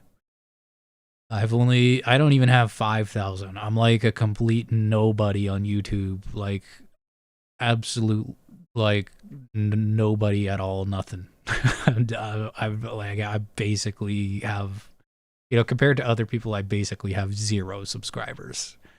I'm a very, very small channel. It's really not worth me showing my face right now.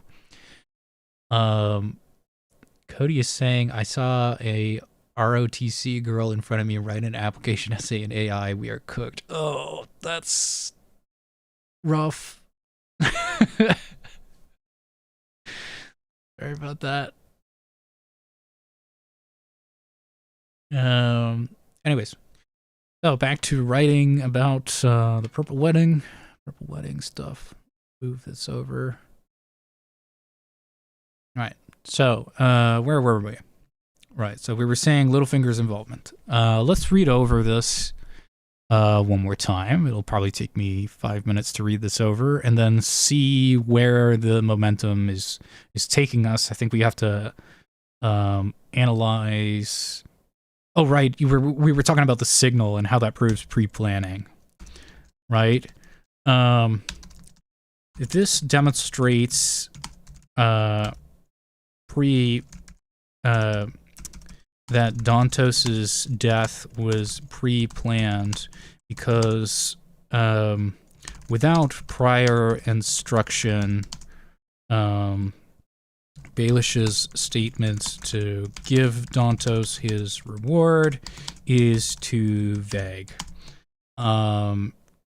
Really, the only reasonable way that Luthor can hear, oh, give him his reward, and then Luthor giving him his reward is like the only way that can happen is if they arrange this ahead of time. Well, the only reasonable way.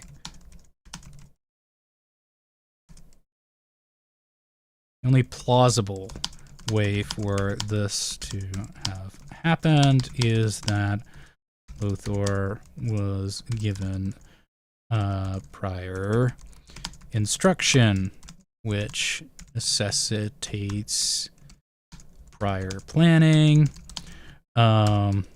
Furthermore,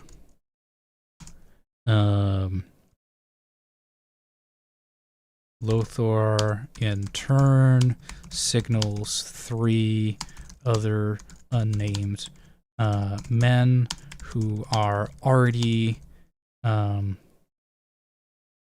armed with crossbows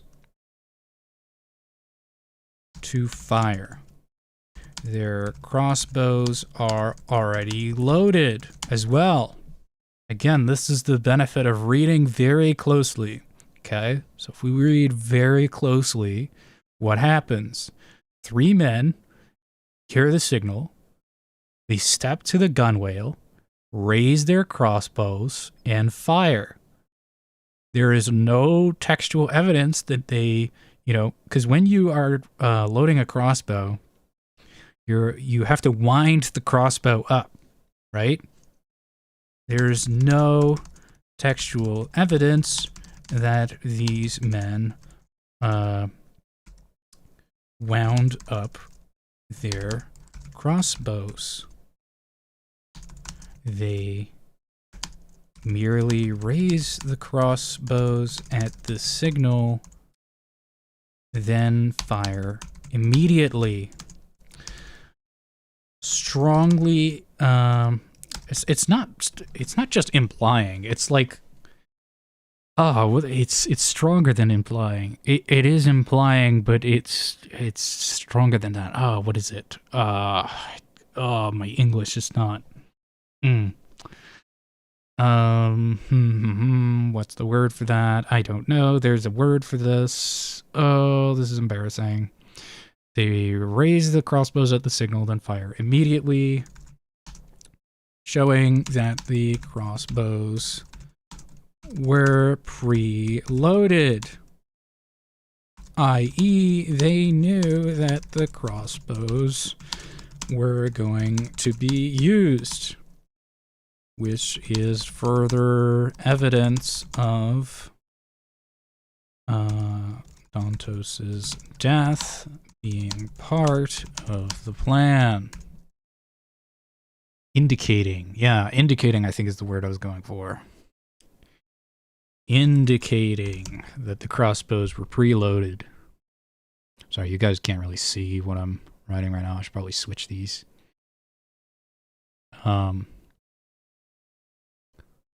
Right, so this is going to be really clunky, but I won't fix it on stream. I'll fix it outside of stream to make it flow a little better, and I'll write the joke outside of stream as well.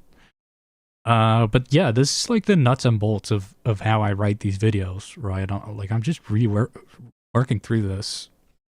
And like this isn't really something I thought about. You know, I kind of like had a vibe check that like, yeah, I mean, they probably planned to kill Dantos, but like until you go through it and like meticulously go through it step by step, it's like now I'm like dead certain that they were always going to kill Dantos, which has implications, right? It means that they're using Dantos as the asset because they can kill him at the end of it, right? Is the idea. So that's the conclusion that we're making from this. If Dantos being killed was always part of the plan, that means that the reason that Littlefinger uses Dantos as an asset in the plot is that Dantos is expendable. They use him because they can kill him afterward, right? That's the main reason that they're using him. And they're also using him because he seems to be stupid enough to believe that he's actually going to be paid, either stupid or desperate enough. It's kind of the two sides of the same coin. Littlefinger further to that, Dantos is being used. I don't know if this is big enough on the stream. Dantos is being used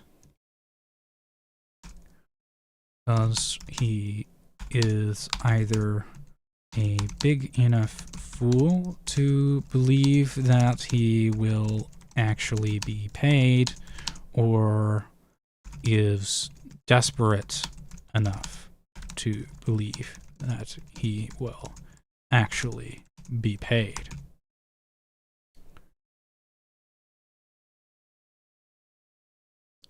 Could it even imply that getting rid of Dantos at some point was also independently desirable?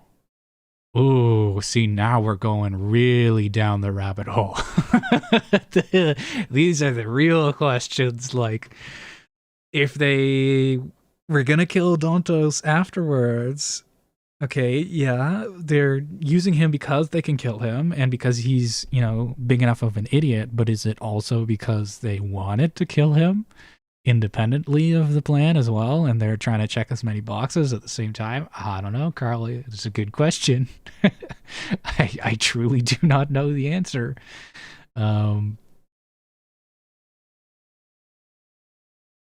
Really, really great question. I can see your legal mind at work.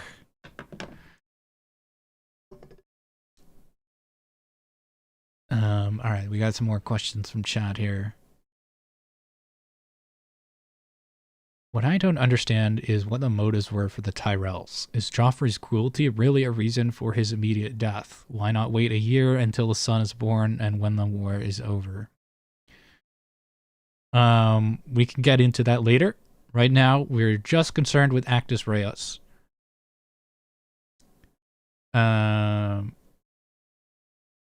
Mentioned by several people how unruly Joffrey is, but how Tommen is very pliable and easygoing. With Tommen, Marjorie would be the one actually ruling like Elena does. Yeah, that's what I understand is the biggest reason for doing it, is that they want Tommen to be king. Mason is giving a sarcastic joke that I must use AI to write my jokes since I'm doing it off stream. Yeah, clearly, because you know AI is just so good at writing jokes, right?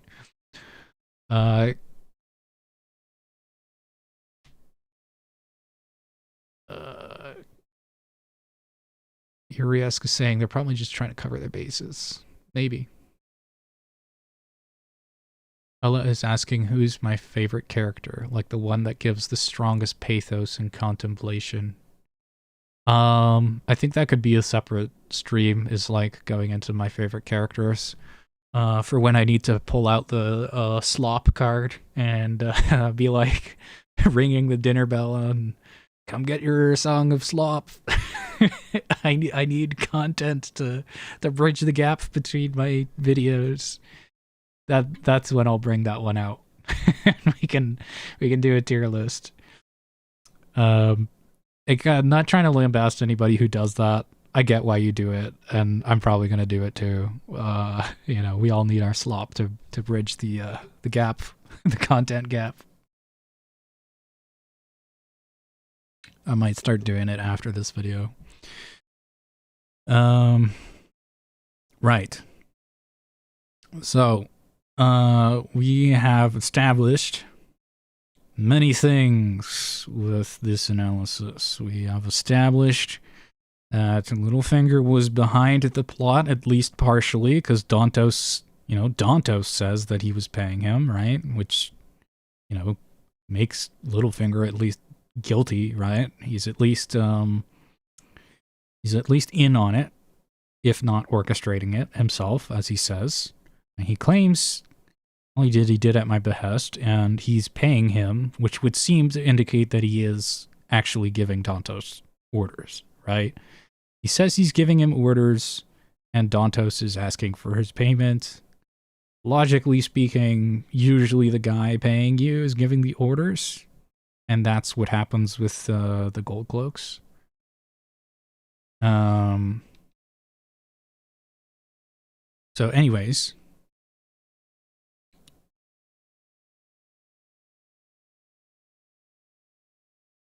and then they burn the boat as they go away to get rid of all of the evidence.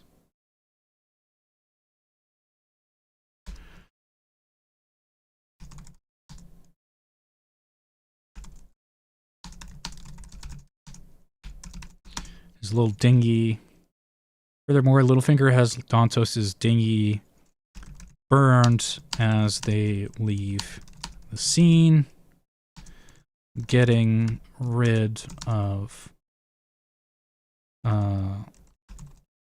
evidence of the link between Dantos and Littlefinger and covering the scheme's tracks, right? That's what they're doing with the boat. They're covering their tracks. That's pretty obvious.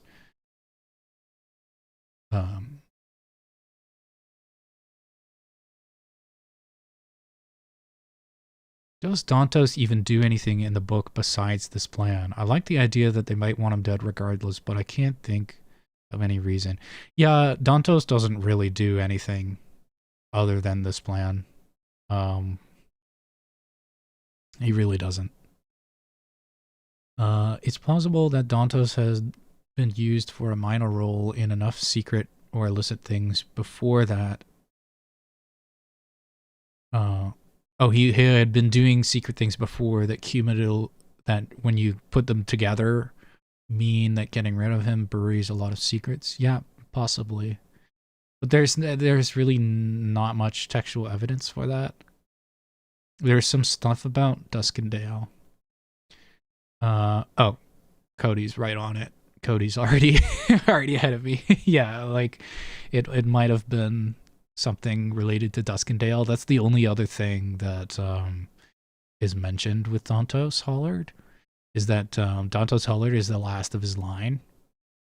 So the story of Dantos is that at the defiance of Duskendale, Sir Barristan Selmy killed Dantos's father. I forget his name, but he killed Dantos's father during the escape.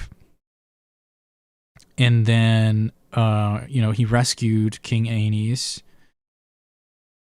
No, not Aenys. Aerys, sorry. He rescued King Aerys, the Mad King.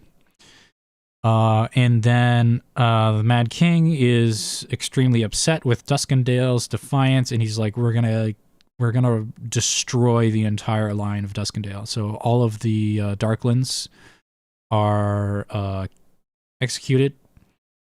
And then he also says we're gonna get rid of the what do you call it?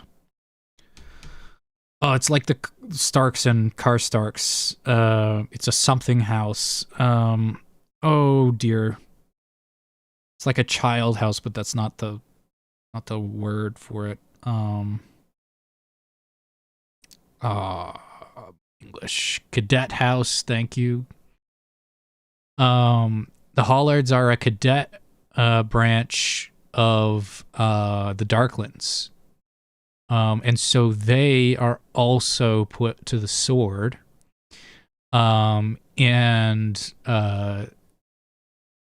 King Aerys decides to execute all of them as well. But Sir Barristan the Bold, as payment for rescuing King Aerys, personally requests that his reward for doing this is to keep Sir Dantos Hollard alive, specifically Sir Dantos, because he's the only one surviving in the entire bloodline. And then from that day onward, Sir Dantos Hollard, well, he wasn't I don't know if he was a sir at the time. Was he a sir at the time? I thought he was like a kid at the time. I thought he was like 8. Anyways, point is, Dantos Hollard from that point onward is in King's Landing for the rest of his life, it seems like. So Dantos Hollard is actually witness to a few things. He would have been witness to the death of Aerys in the sack of King's Landing. He also was witness to Ned Stark's attempted coup and the betrayal of the Gold Cloaks. Like he actually witnessed all of that, and he mentions that in the text. He actually mentions that he was there. So yeah.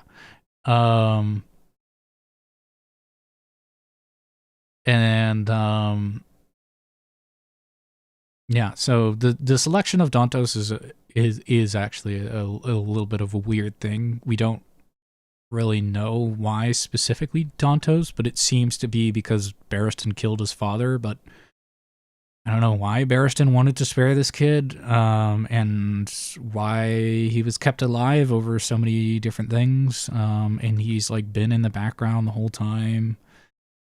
And then he finally comes to the forefront conveniently after what happens. What happens before Dantos Hollard appears?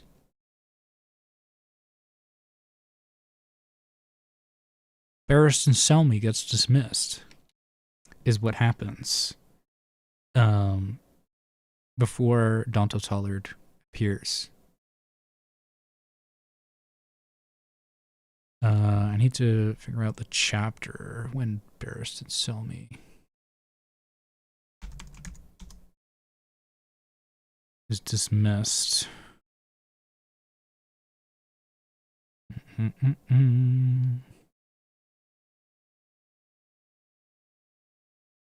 Yeah, Sansa 5. Sansa 5, right here. Sansa 5 is when Barristan is sent out. So Dantos's historical protector, the Lord Commander of the King's Guard, is sent away. And then a few chapters later, Dantos turns up at the tourney, completely drunk and just like a mess.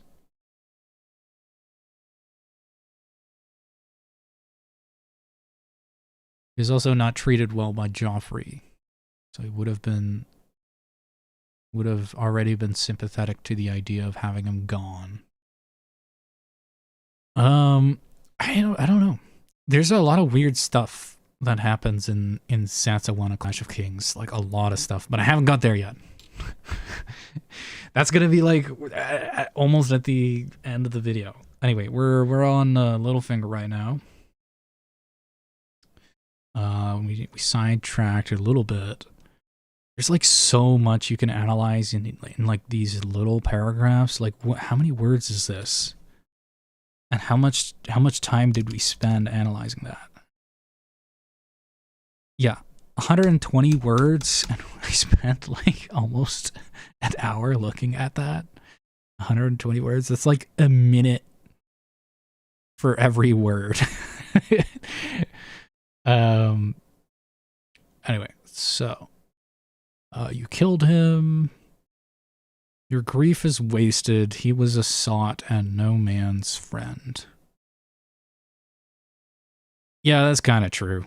I don't think Littlefinger's really lying there. Your grief is kind of wasted on Sir Dantos. He saved me. He sold you for a promise of 10,000 dragons. That's true. We just verified that.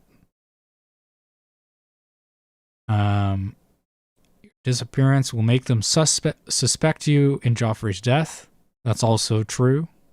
But if he's the one who planned all of this, then he would know that she's going to be implicated. Right? So this is, right? If we're saying that this is Littlefinger's plan, then part of Littlefinger's plan is to make Sansa be suspected, right? Because he could have configured this in a variety of different ways. He didn't need to put a hairnet in Sansa's hair. He could have done a number of other things. There were so many vehicles to deliver the poison.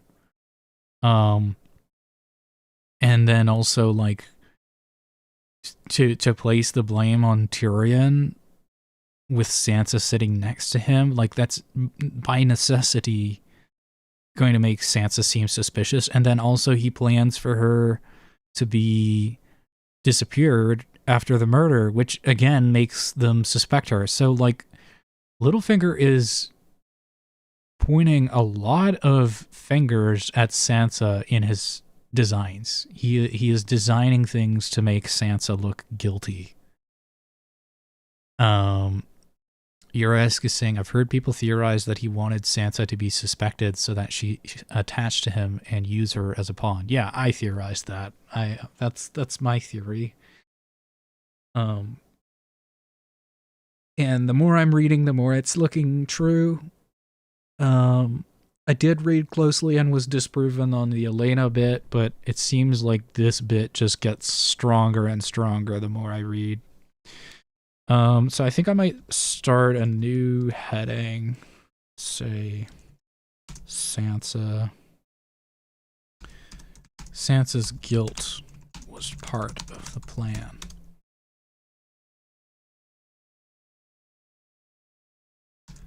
Evidence suggests that Sansa being under suspicion was part of the plan. If we take Littlefinger at his word that he was the mastermind behind the plot and that Dantos was following Littlefinger's orders, then Dantos Then Littlefinger's orders were to put the poison in Sansa's hairnet, ensure she wears it to the wedding feast, and place her next to the presumed assassin. Then ensure that she disappears after the murder, thereby making Sansa look even more guilty of having assassinated Joffrey. In other words, Littlefinger's plan was to make Sansa look guilty.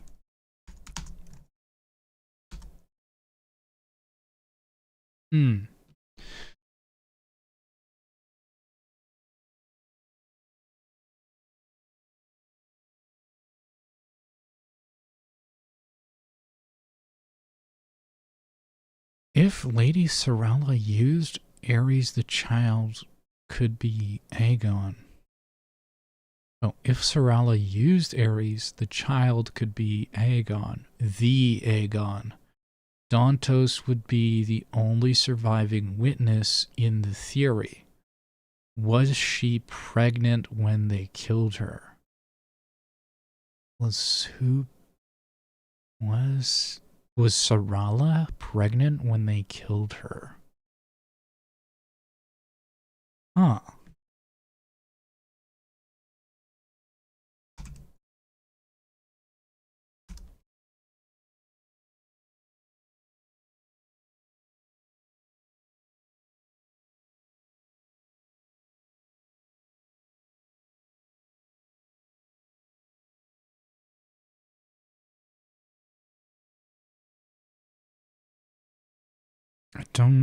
I don't see any evidence. I don't remember any from reading the passage.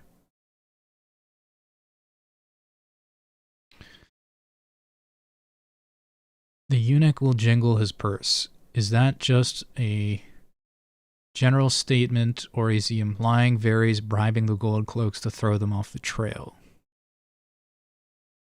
No. He's not saying that Varys is going to throw them off the trail. He's saying that the gold cloaks are going to hunt for Sansa, who is missing after Joffrey's death, because she's a suspect. And Varys is going to pay people for information about where you are, right? Varys is going to want to know where you are, and he's going to be paying people to find out where you are. Eunuch will jingle his purse. That's what's being said there.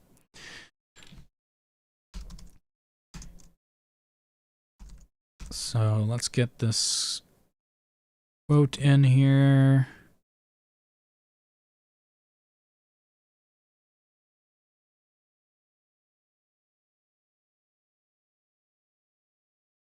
So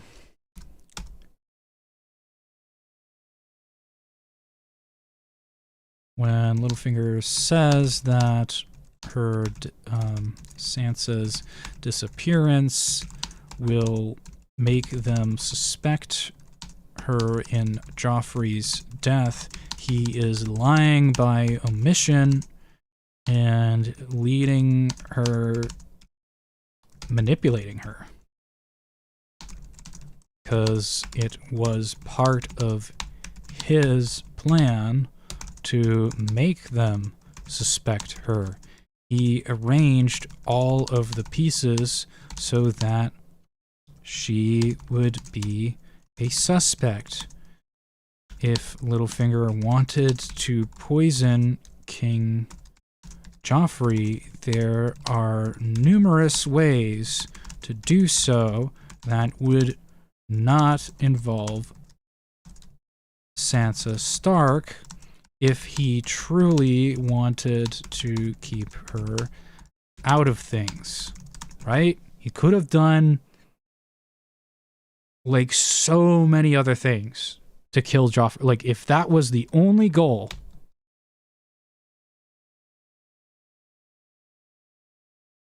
if the only goal of the plot was to get rid of Joffrey, there are numerous ways to do so that do not involve Sansa Stark.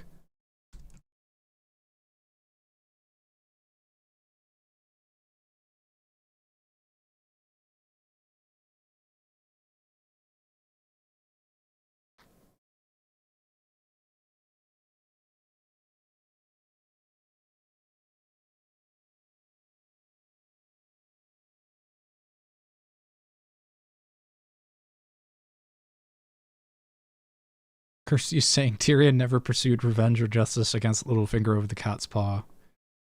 He almost lost his life over Littlefinger's false accusations, but doesn't do anything about it. Why? Yeah, that's I've mentioned this before.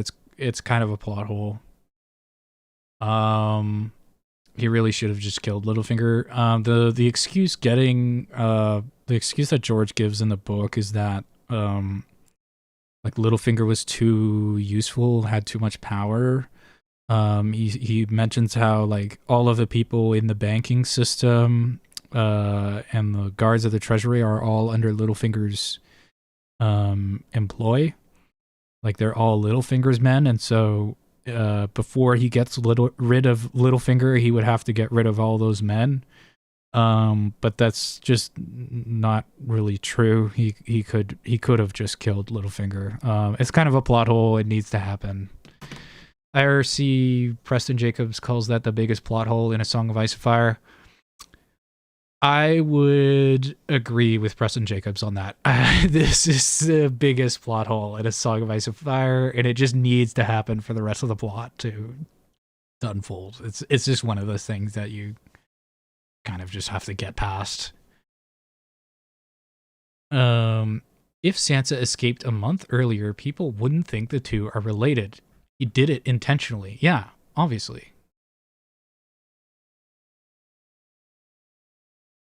Yeah, he could have had the kidnapping and the assassination be separate plots. Yeah, that's a good point.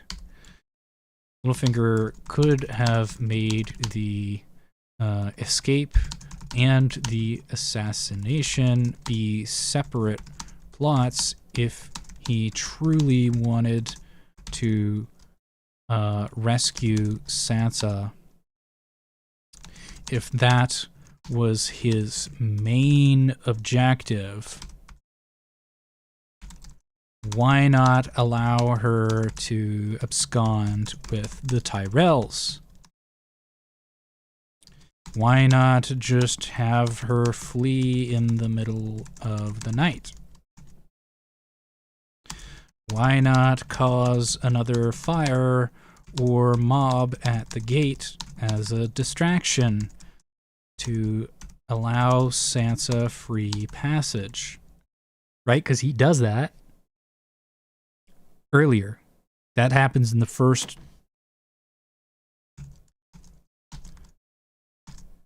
He does this in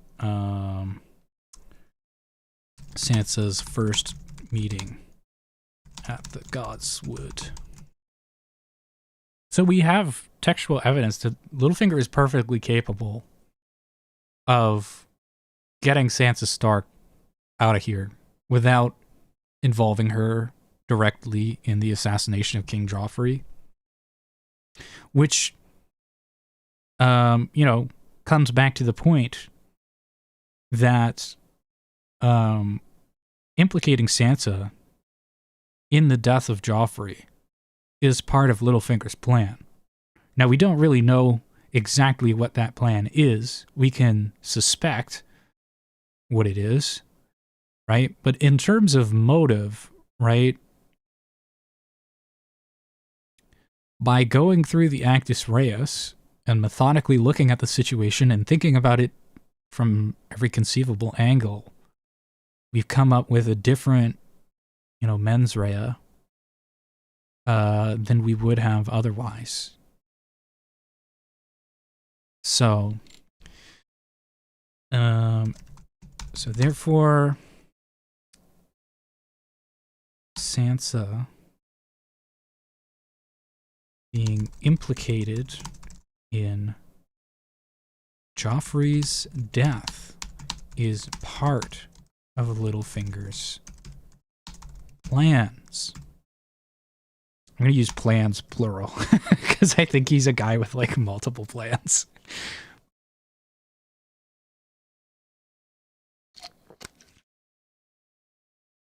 The battle on the Blackwater would probably have been a pretty good opportunity to save her. Yeah, that's another opportunity. And Dantos was active at that time, right? Because we look at the timeline, right? Here's where Dantos is presumably activated as an asset, right? He's made into a fool, and now he has access to the Red Keep. Okay, and then we've got where is Sansa? Sansa 2, anonymous letter. Okay, so now he's like definitely an asset. And the Battle of the Blackwater occurs like all the way down here, chapter 59. And the other thing is that like at this point, basically everybody agrees that there's going to be some kind of battle at King's Landing, right? They're preparing for battle. So if you know that there's going to be this massive distraction with the battle, why are you plotting to rescue her at Joffrey's wedding, which hasn't even been planned yet, when there's a battle in the meantime that you know is going to happen? Like, Sandor Clegane seems to escape pretty easily at the Battle of Blackwater, and he probably would have rescued Sansa if she asked. And Sansa would have been saved. But she stays because of this Dantos plot.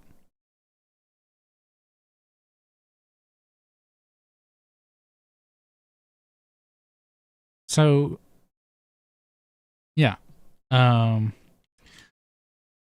So we can bring up a couple other ways that Littlefinger could have rescued her. Littlefinger also could have rescued Sansa during the Battle of the Blackwater. Plenty of chaos and distraction. Sandor escapes just fine in this period of time. Plenty of time to prepare for an escape plot during the battle. Battle happens in chapter 59. And let's be generous to the plot, right? Let's be generous and say it only starts at Sansa 2. Okay. Plot is conceived at Sansa 2, A Clash of Kings, at the latest. This is chapter 18. So there's, do the math. 59 minus 18 is 41 chapters. There's 41 chapters in between for a plot to rescue Sansa Stark during the Battle of the Blackwater to be conceived. There was another point about the Battle of the Blackwater. Right, oh yeah. Furthermore, Littlefinger knows or strongly suspects that the battle will happen. Everyone's talking about it for ages. Clearly set to happen. Why not rescue her then? Big ol' fat question mark. Anyways, this is all a roundabout way of saying Sansa being implicated in Joffrey's death is part of Littlefinger's plans. Alright, so now now that we have established that, what else can we find out from this conversation?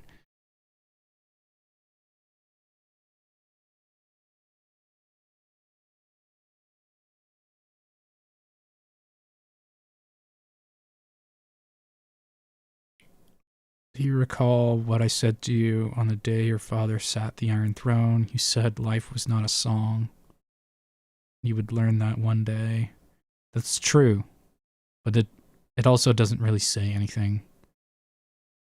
Is it all lies forever and ever, everyone and everything? Almost everyone, save you and I, of course. He smiled. Oh yeah, I would never lie to you, Sansa. Sansa, I would never lie to you. Have I ever lied to you, Sansa?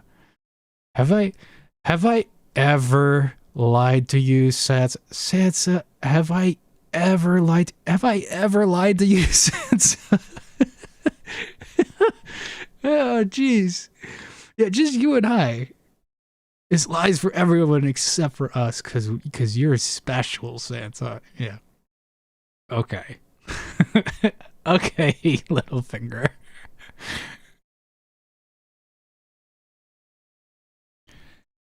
Is it all lies forever and ever, everyone and everything? Almost. This is just so funny. This is so funny. I don't know why. I'm having like gallows humor here. Like.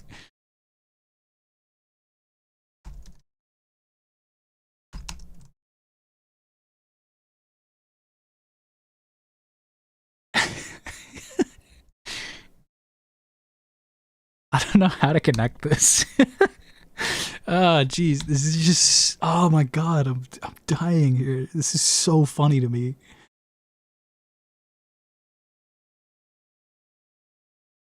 Like, oh yeah, it's just. Oh yeah, no.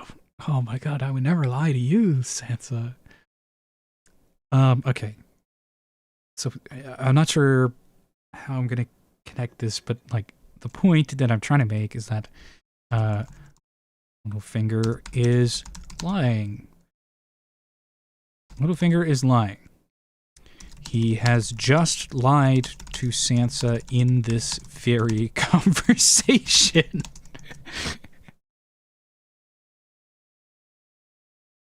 He says that it's lies forever and ever to everyone about everything except for Sansa. But this, too, is a lie. Meaning that if we take Baelish at his word, then literally everything he says is always a lie. Which is also a lie! That's the funny part, is that this is also a lie. Oh my god, there's just layers and layers. It's like an onion of lies.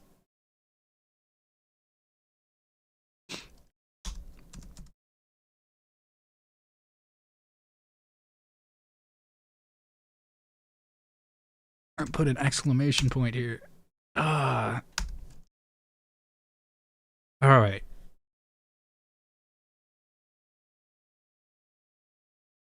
Let's see what else we can learn from this.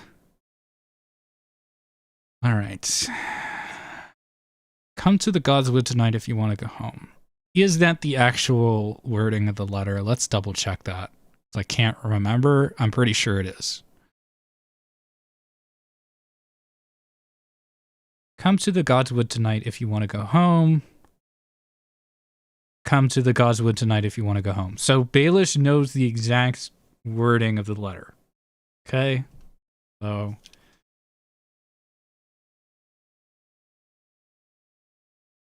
that's an interesting point.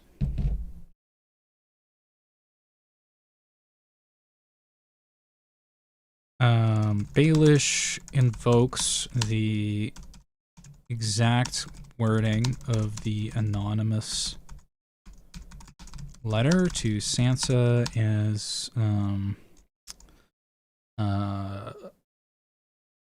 this is a priming tactic, actually.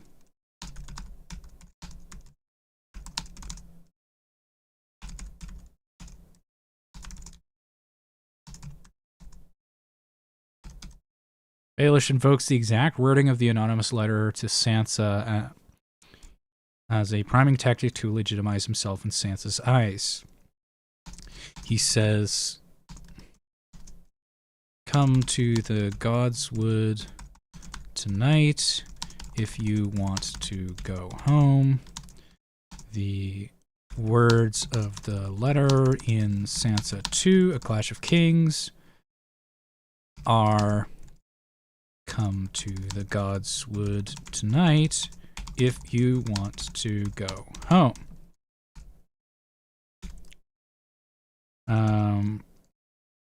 If Baelish didn't write this letter himself, then he shows that he's aware of its contents. I think that pretty firmly proves that he knows about the letter and he knows what it said.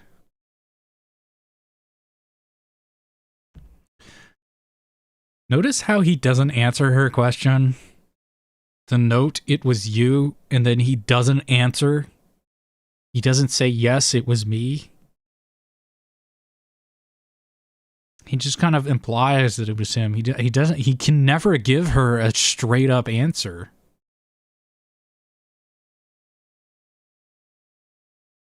This is like outstanding groomer behavior from Baelish. He's checking all the boxes here. This is like tutorial on how to gaslight somebody. Like,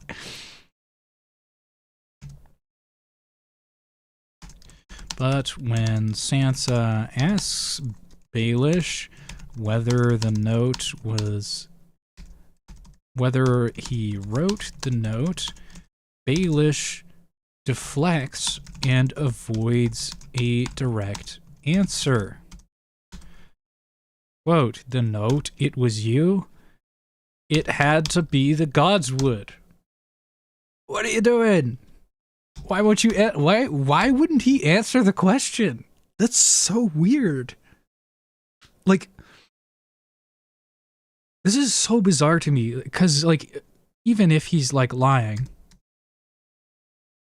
suppose that it wasn't him, and he's just lying that it was him. Like, why not just straight up lie to her? Why not just straight up say, "Yeah, it was me," with, like, a bold-faced lie? I don't understand why he wouldn't lie about it. Why deflect in this way? It's so weird, isn't it? I don't know. Cody's saying, "What color is the Godswood?" Based gaslighter. Let's go, Littlefinger on top. I don't know, man.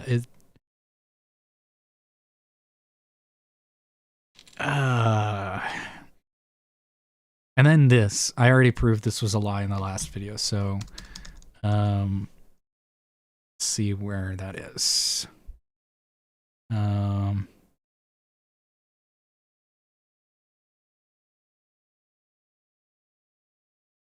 Where is this?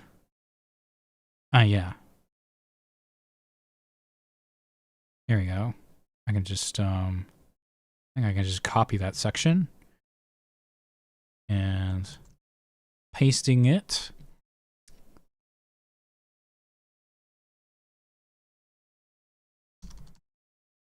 One of the ways Baelish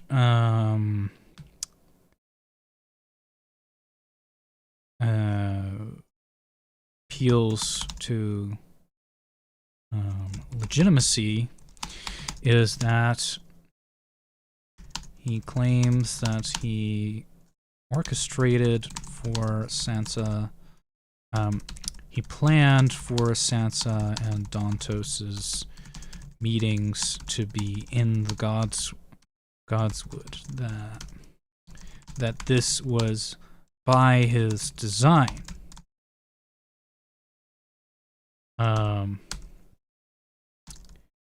He further to that point, he claims that this was necessary. No, this was needed to avoid Varys overhearing the plot, implying that Varys is working against him. In the Godswood, there are no walls for Varys' spies to hide in.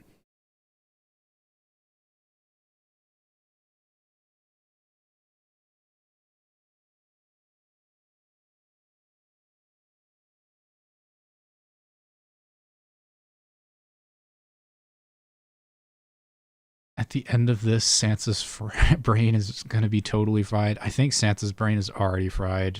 Poor girl.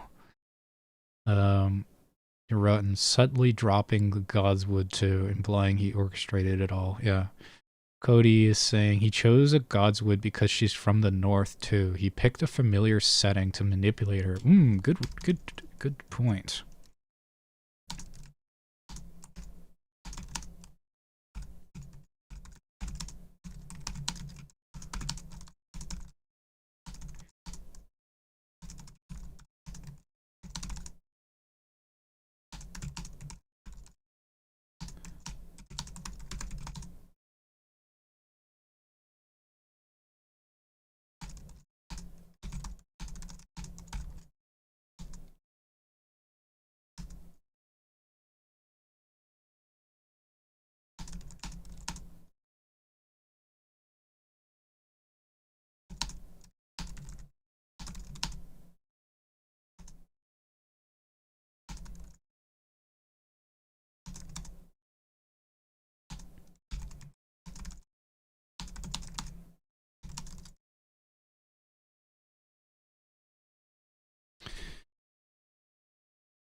One of the groups of theorists did in A Song of Ice and Fire Family Feud game. For the question, who is the creepiest character, Littlefinger was number one.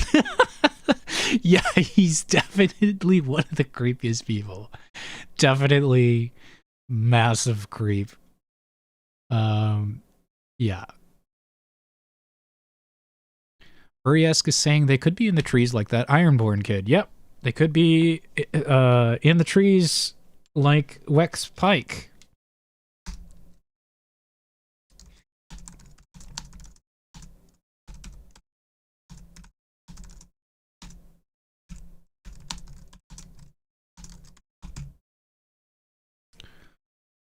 So we have further textual evidence that this is definitely possible, that you can spy on somebody in the Godswood. Like, this is just a complete flat out lie. Like, there are trees instead of walls, sky instead of ceiling. The rats have no place to scurry. We literally couldn't observe you in the Godswood. Somebody in the trees? That's just impossible. Yeah. The one thing that no spy can do, hide in the tree. That is unheard of in all of history. Nobody has ever observed somebody from on top of a tree. That has never, ever happened, ever in all of history, guys. That's why we needed to use the Godswood. No, it wasn't to exploit your cultural expectations about people not being able to lie. Oh, no. I'd lying, that is something that I, Peter Baelish, would never do. I would never lie. Like, it just gets funnier. Like, the more I analyze this, like, this is why I say in my comments sometimes that, like, when I'm listening to Varys and I know what he's up to, you know, like, you read all these comments that George inserts about, like, Varys giggling, and, like, I find myself laughing along with Varys because, like, it's just so ridiculous. Yeah, God.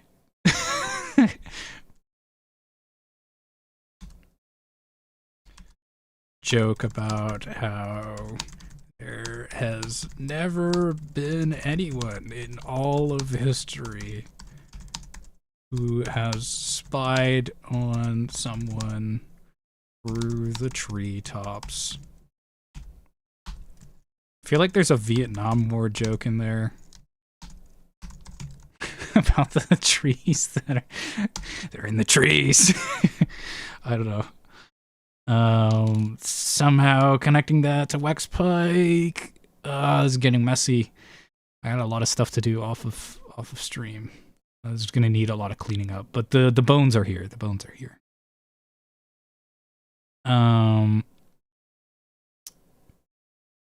Right, and then also, yeah, he's choosing this to exploit, right? Because Sansa was raised by Ned Stark, who gave her this belief that no one can lie in front of the old gods, in front of the weirwood tree, and she kind of relies on this, right? So, and Littlefinger would know this. So, yeah. And then also, as I stated before, the pivoting to the Godswood is also weird to mention.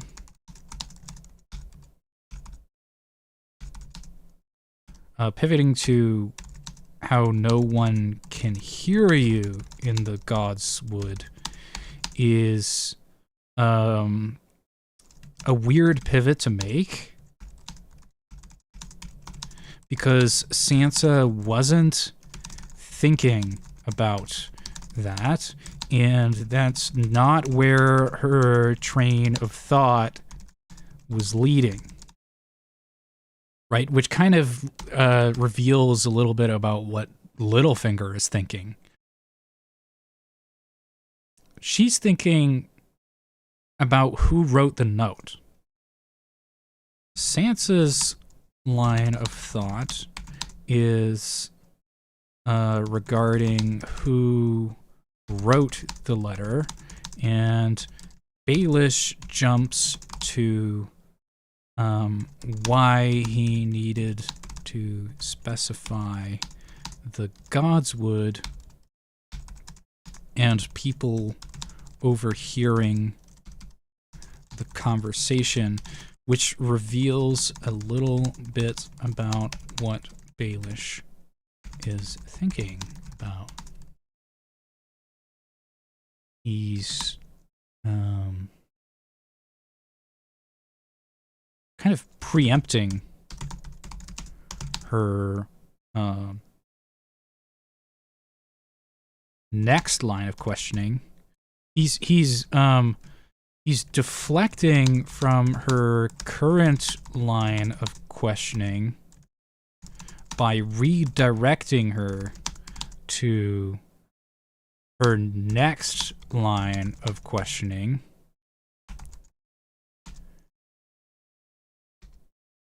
And making sure that she doesn't think much about who wrote and placed the letter in her room, right? That's the objective of this interaction. The note, it was you. Oh, no. Don't think about who wrote the note. Think about why you need to be in the Godswood. You need to be in the Godswood because of all this stuff. Don't think about who sent this. Sorry, this is also off screen. There we go.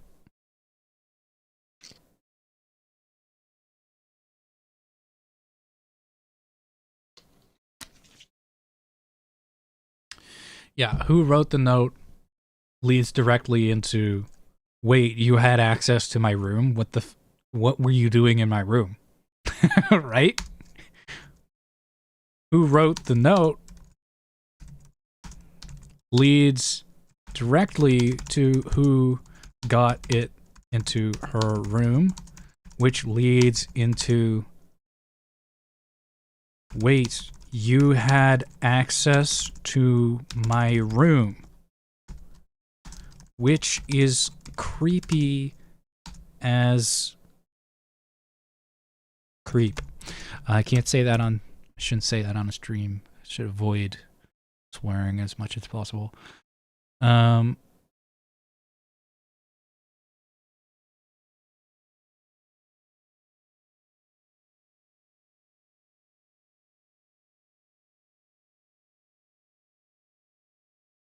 Isn't that also a manipulative tactic?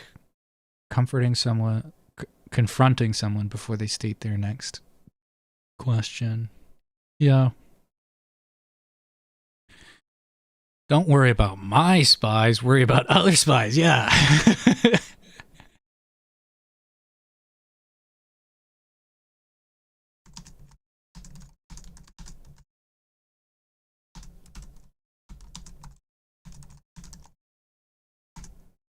And not just anybody's spies. Worry about Varys' spies. Oh yeah, Varys. Isn't he creepy? Ah, what a creep. Spying on you. Oh my goodness.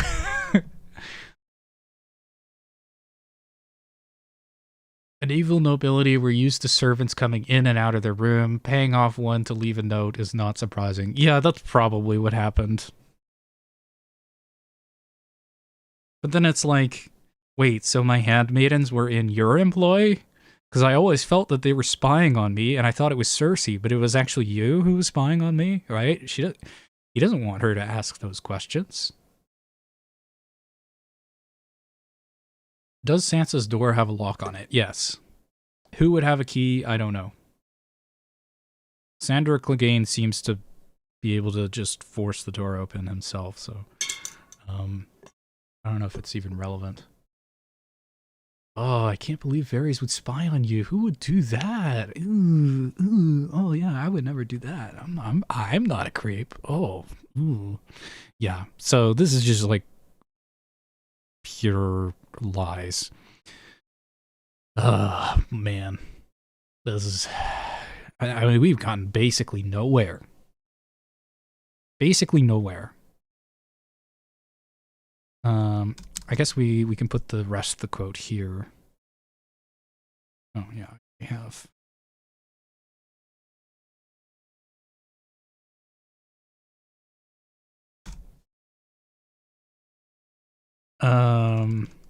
Another point is he does another redirection immediately afterward. Okay, so he... Note it was you, redirection. Had to be the gods would, so he's not answering the question straight up. And then he's redirecting again by making her think about Varys' spies. And then he redirects her again by taking her arm, kind of like getting in her personal space and like shaking her up, right?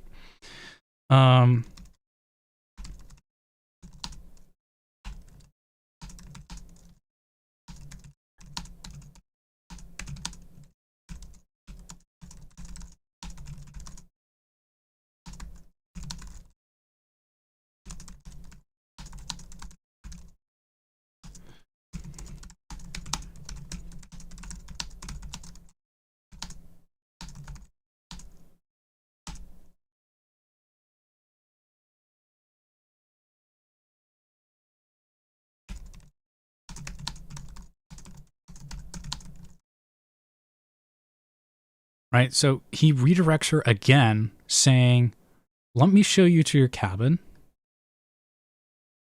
You've had a long and trying day, I know. You must be weary. And it works. Look at this, it works. Oh yeah, very weary. Very weary. Oh yeah.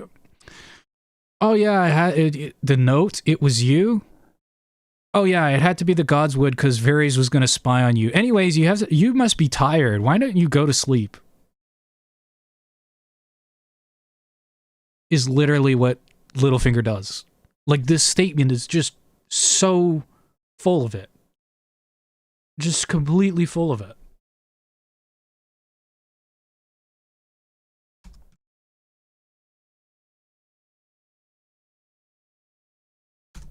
Sansa asks who wrote the letter. And then Baelish redirects, saying it had to be the gods would. Redirects again away from himself and toward Varys and Varys' spies. Then redirects again in the same line of dialogue by suggesting that she's tired and should go to bed. And then I think I really need to just like lay it out in plain English like I did with on stream just now to really hammer home the point. Was it you? Oh, it had to be the gods would because Varys was spying on you. Anyway, you must be tired. You should go to bed.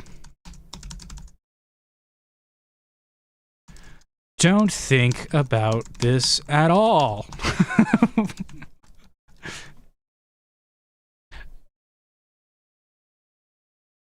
I mean, come on, guys. Come on.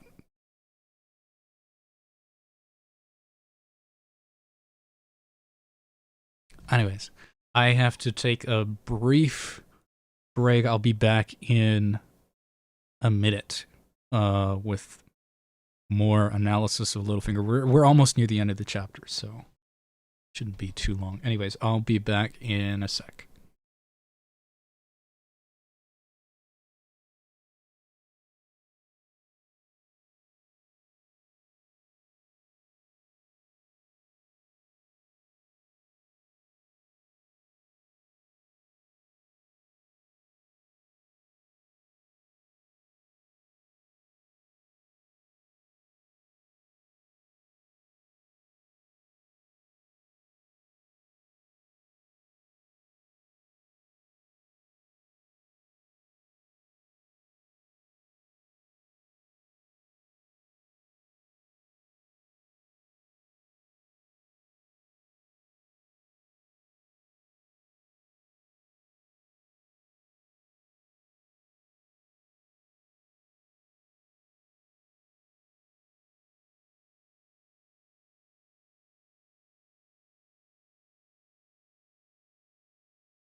All right, everybody, I am back.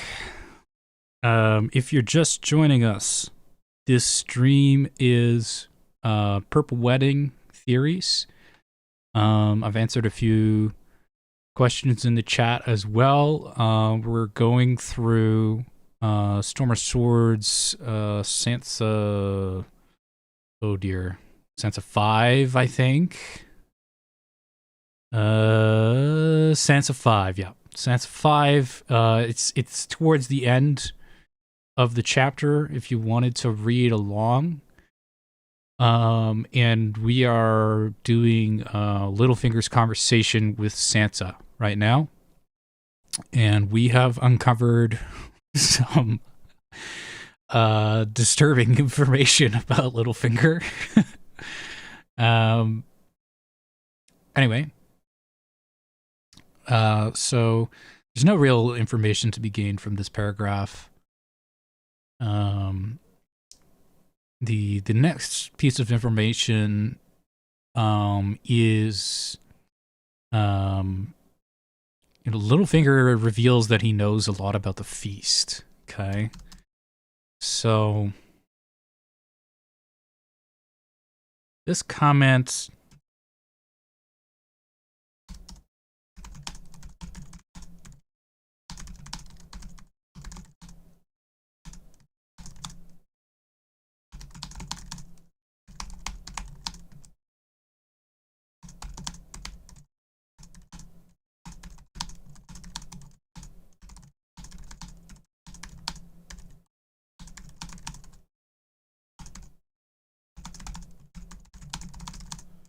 Right, because he hasn't had the opportunity to speak to anybody from the feast, and he wasn't at the feast himself. Well, that's a pretty safe assumption. This proves that Littlefinger knew about the details ahead of time. He knew that there would be singers. He knew that there would be jugglers. He knew that there would be a dancing bear. And he knew about the jousting dwarfs ahead of time.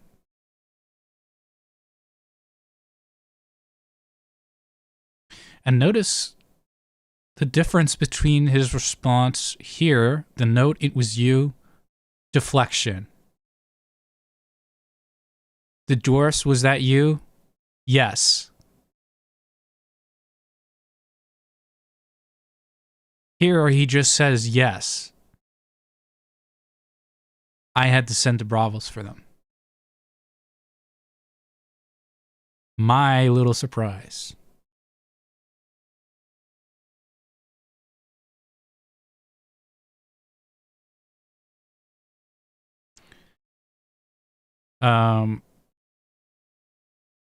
So yeah, let's get into the dwarfs. What else did I write?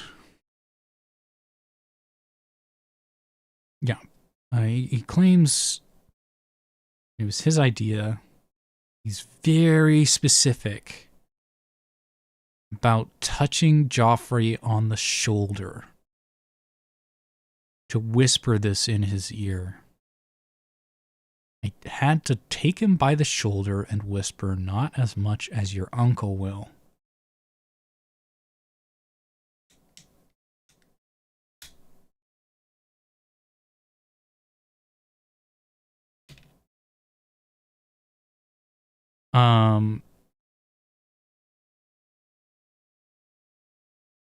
So in my original video, I said this exposes him because it's physically impossible. But I got some pushback on that. So some more due diligence is needed on this front. So let's use this as a starting point.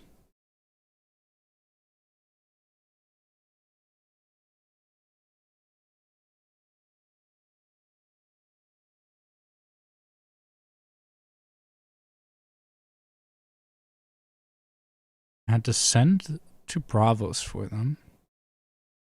Hide them away in a brothel till the wedding.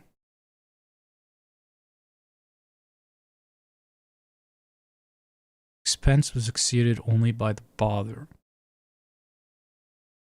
I mean, it probably was expensive.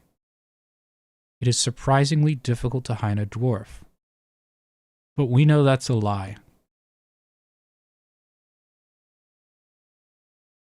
It's not that difficult to hide one.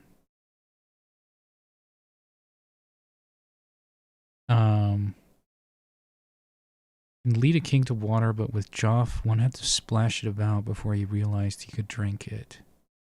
I told him about my little surprise. His Grace said, "Why would I want some ugly dwarfs at my feast? I hate dwarfs." I had to take him by the shoulder and whisper, "Not as much as your uncle will."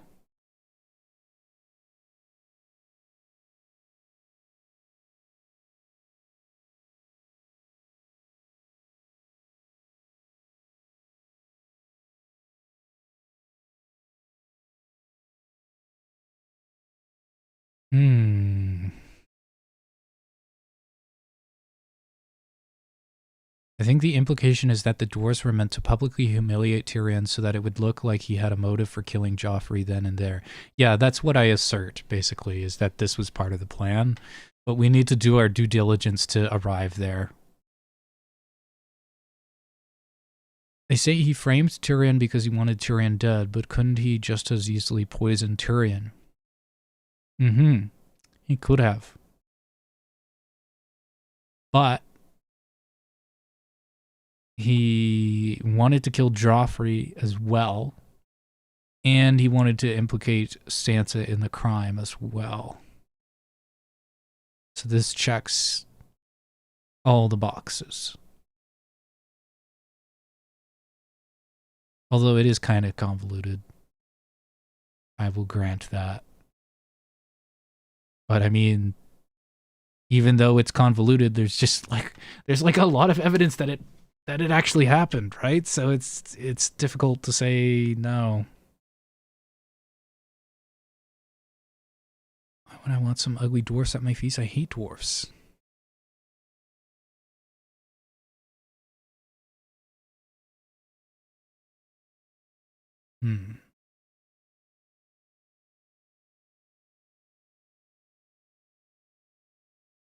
I don't know. How much of the chapter do we have left? Can we skip this one? Let's see if there's anything else. So I'm running out of brain power here a little bit. I think Tyrion poisoned Joffrey. Sir Dantos said they seized him. And Littlefinger smiles. Widowhood will become you, Sansa. So that's why he wants Tyrion dead.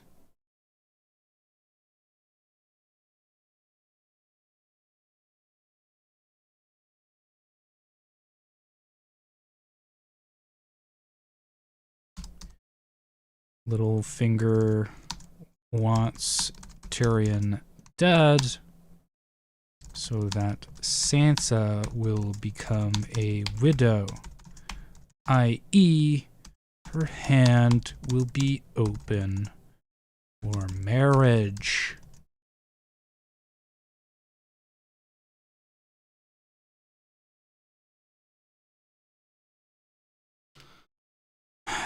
Why would Littlefinger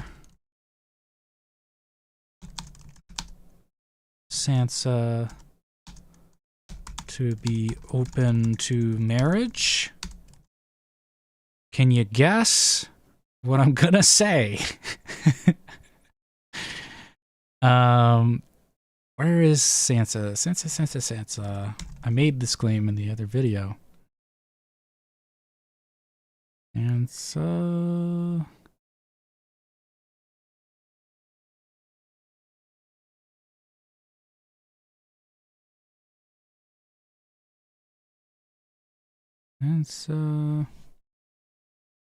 Right. I think we got into Varys' plot, but it's too early. It's too early.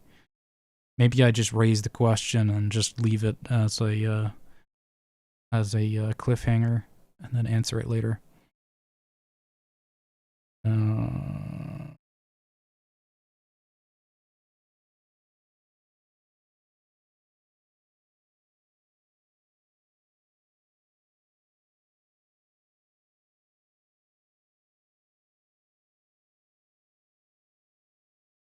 There's clothes for her.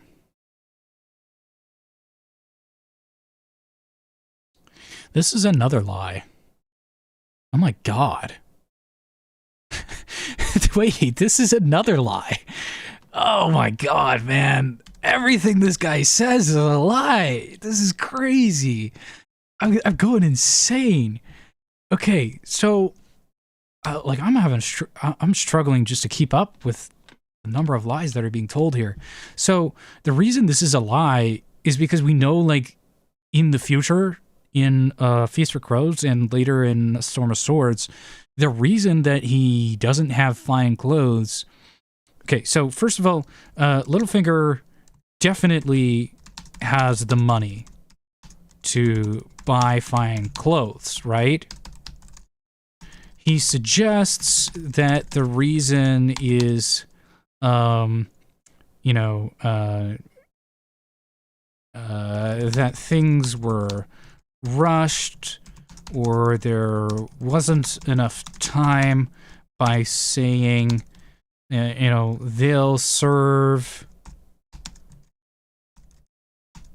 until we can find you something finer. Suggesting that Sansa will be given finer clothes at a later date. However, she will not, nor is giving Sansa finer clothes part of the plan. Littlefinger already knows at this point that Sansa will be disguised as Elaine Stone. I think that's what her name is. It's Elaine Stone, right? Oh, I misspelled by.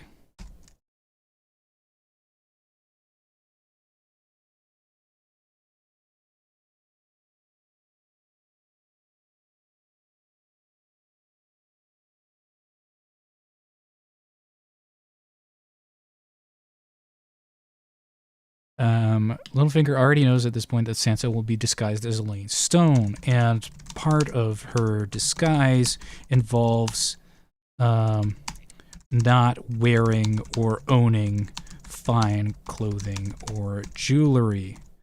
So Littlefinger is directly and full-on lying to Sansa here by suggesting that the lack of fine clothing is anything but part of his plan.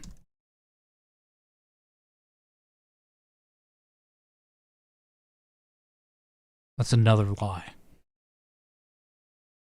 Could this be part of the plan to make her even more dependent on him? Because she has no fine clothes to prove her identity? Basically has to rely on the idea that Littlefinger will eventually reveal her. I think it's likely that this is part of the ploy to keep her reliant.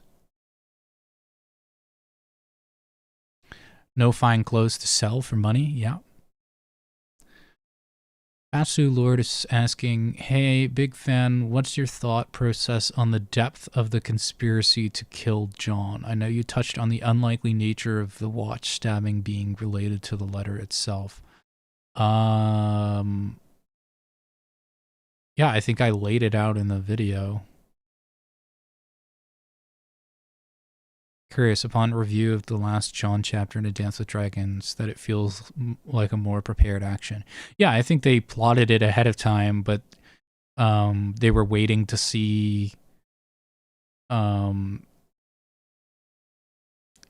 it wasn't solidified until he stood up in the dining hall and called for all the wildlings to join him on a crusade, basically. I think that's the point in time when they decide, okay, we have to kill him now. Yeah. Laurent says he takes away any financial tunnel to pave through by taking away anything of material value from her. Yeah, he's like systematically stripping her of all her possessions. Yeah, she has no escape. It's to make her more dependent. But we're getting ahead of ourselves. We have to collect all of the evidence so that it's like overwhelming, right? Even though we can see individually as we're going, like, yeah, he's grooming her. He had this all prepared for me. Oh, yeah. Oh, how nice of him. Yeah. All right, I don't understand. Joffrey gave you Harrenhal, made you Lord Paramount of the Trident. Why would I wish him dead? Oh, no reason. No reason. Oh, yeah, I'm just keeping them on their toes. I'm just keeping them confused. Oh, yeah, I do. I don't know, man. I'm just doing it for no reason. I'm just making them confused. I'm just making sure that I'm keeping them guessing. That's just what you got to do. This is what you got to do in life, Sansa. You just got to keep guessing. No reason at all, Sansa. There's no reason I'm going to strip you of all your possessions and make you completely emotionally and financially and physically dependent on me. Yeah, no reason at all. No reason at all. Yeah, no. There's just no reason. Absolutely none. Yeah, me kissing you forcefully and forcing myself upon you and assaulting you. Yeah, no reason for that. Just keeping them guessing. Yeah, it's just part of the. It's just part of keeping them guessing. I had no motive of doing that, Sansa. Yeah, no reason at all.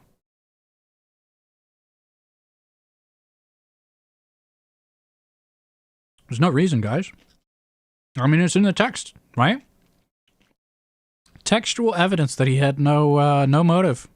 He's just doing it random. XD. Holds up Spork.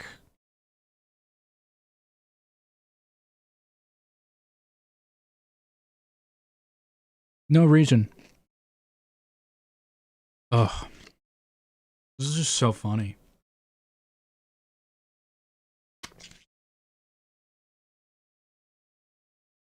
No reason, said Littlefinger after memorizing exactly how to answer your questions. Yeah, funny how that works.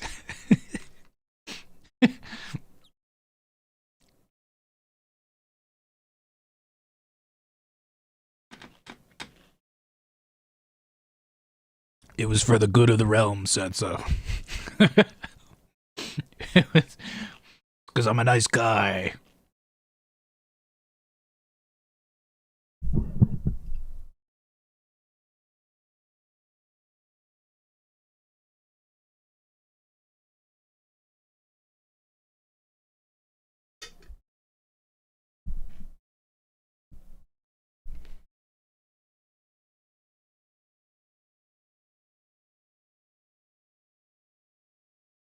Yeah, no, this is Laurent is right. This is exactly like the scene with the Joker where he's like, "Do I look like a guy with a plan?" and then like executes this this series of events that are clearly planned. Yeah.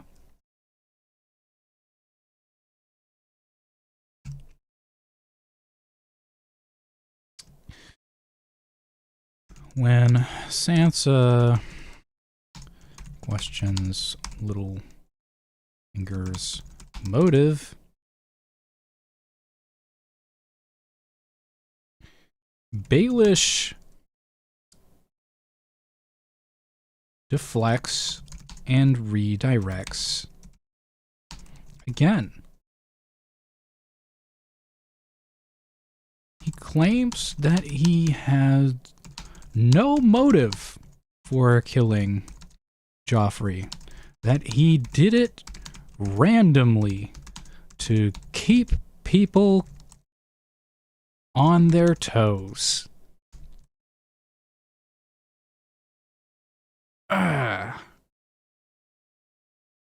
What on earth are you talking about, man? No motive? Yeah, that's just something you do, right? You know, you wake up on a Monday, and you're like, you know what? I think I'm gonna kill the king today. And you just do it. You know, you just keep them on their toes, right? Just a little bit of random shenanigans.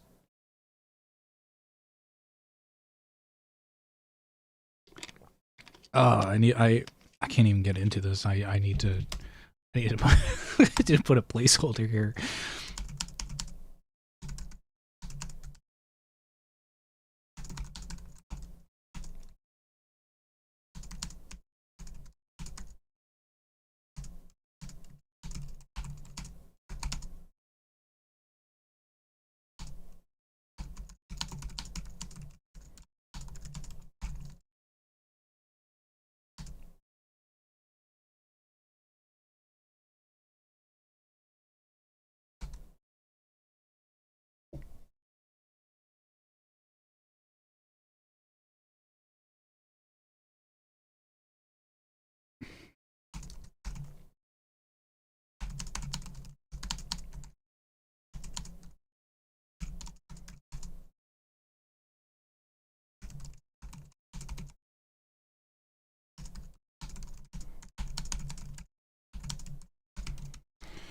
I'm not sure how I'm going to lay into that, so I'm just kind of leaving a placeholder for now. I think I would have got stuck. I'm actually kind of running out of steam here. Been working on this for almost 4 hours, so I may switch to something else. Luckily we're at the end of the chapter. Okay. I think I can hang on a little bit, but I am losing my analytical juice.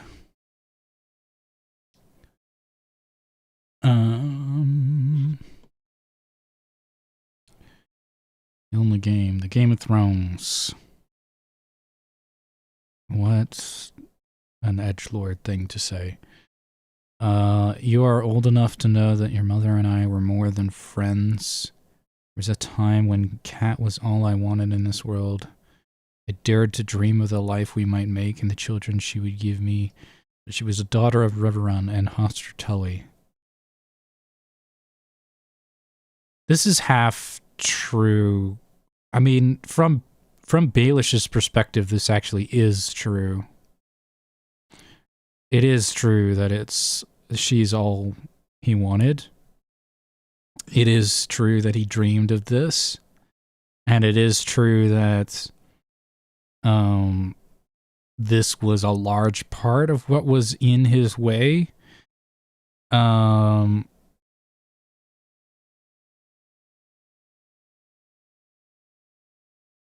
And he thinks that this is what's in the way because Liza tricked him and slept with him. And he thinks that it was Kat because Liza tricked him. So that's why he thinks that it was only his position. He doesn't realize that Catelyn never actually liked him. So that's why he's saying this. So actually this is true from Baelish's perspective. How could I turn my back upon her daughter? In a better world, you might have been mine, not Eddard Stark's. My daughter. Yeah, so you're safe with me and sailing home. Again, this is another lie.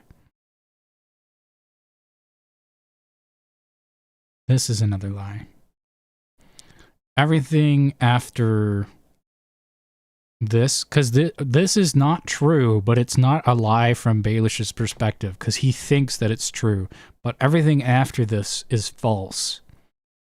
All of this is manipulation. So that is the next part. I think I can skip over the parts that actually are true, because we're really only concerned with lies here. Expanding on his motive. Baelish confesses his love for Catelyn and suggests that he wants to protect Sansa because she's like a daughter to him. However, this is also a lie. Sansa is very much not safe with Baelish.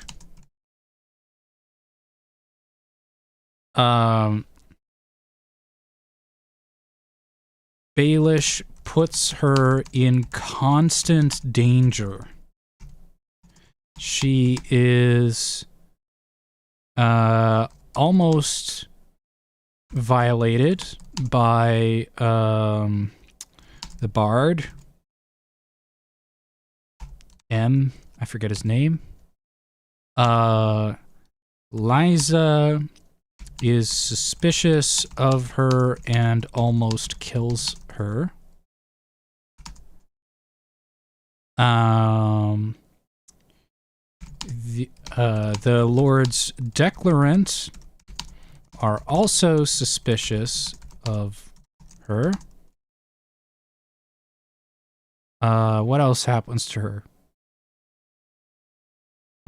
Doesn't she almost die on the way down from the mountain as well? Yeah, I think so. And, she almost dies on the way down from the Eyrie. Brilliant, thank you.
The other thing that he's lying about is he's lying about destination.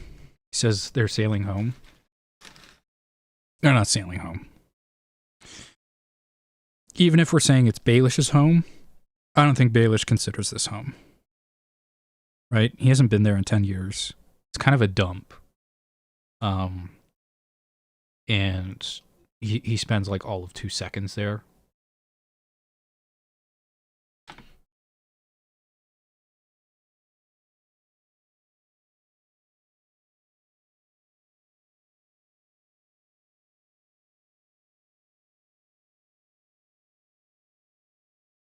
So basically, in sum, let's go over this.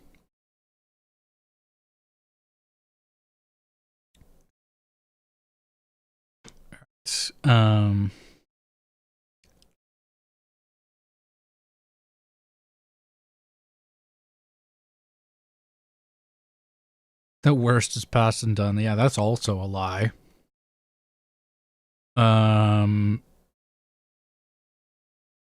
First you'll want your payment. 10,000 dragons, was it?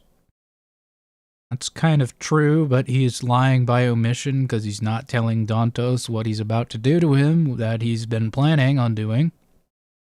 Give him his reward. Kills him.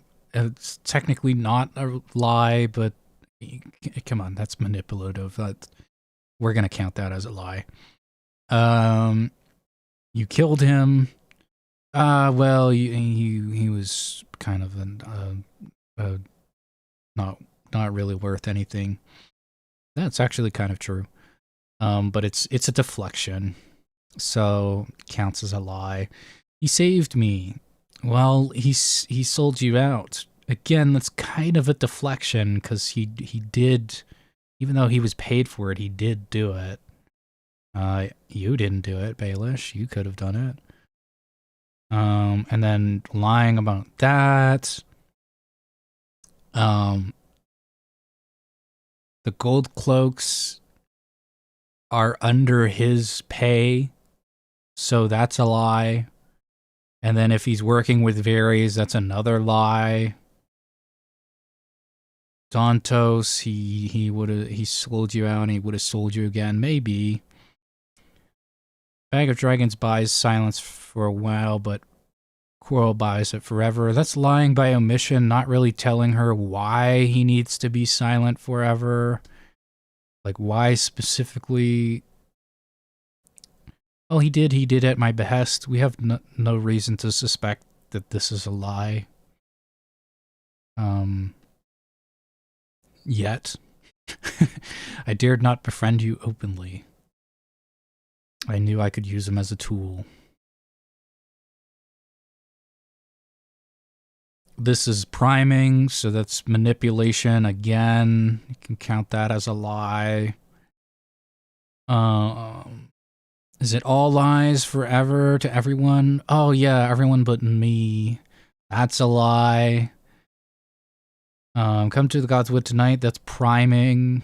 No, was it you? It had to be the Godswood. That's a redirection. Then he does another redirection and a lie at the same time. So this is like a super duper lie. And then he distracts her again. So that's another deflection, redirection. Oh, don't think about it. You're tired. Go to bed. Tell me about the feasts. Did my plot go successfully? That's kind of true. But it's a lying by omission because he's not saying like how he knew all of those things, because clearly he knows ahead of time. So who's his source? Was Sir Dantos telling him all about the details of the feast? I doubt it. Probably had another source. So who's his other source? And then he tells this yarn. He spins his yarn about the dwarves that I say is a lie as well. And then I say that this is a lie too. Widowhood will become you. Lie by omission, not saying why that's why he wants that so much.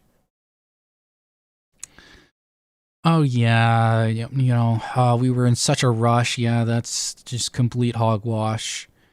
Why would I wish him dead? Oh, no reason. I did it randomly because I'm just like that. I'm just such a random, spontaneous guy. Yeah, that's a lie too.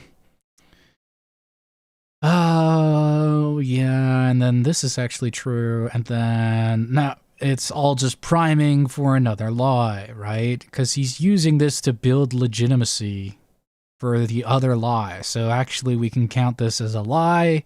This is priming, and then here's the lie. So, in sum, basically every single thing that Littlefinger says in this scene is a lie. It's either a lie or it's in service of a lie.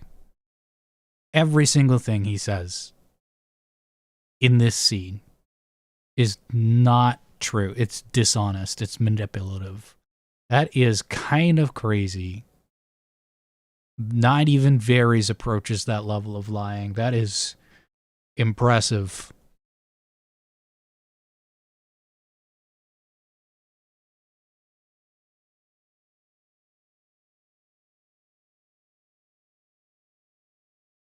It's weird that Littlefinger calls him Joff. Yeah, it is a little weird.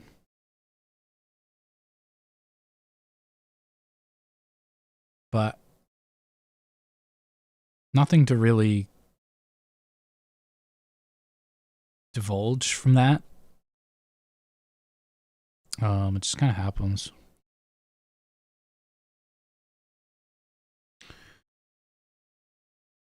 Especially after having just killed him.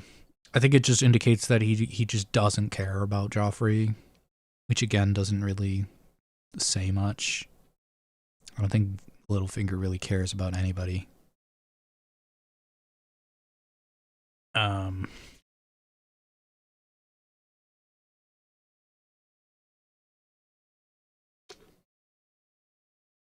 Yeah, anyway, I think we started this stream with like 5,000 or 6,000 words. And I'm at 13,000 right now. So as you can see, guys, I definitely use AI in my writing. No, I don't. Cody is asking, would you describe Littlefinger as an incel?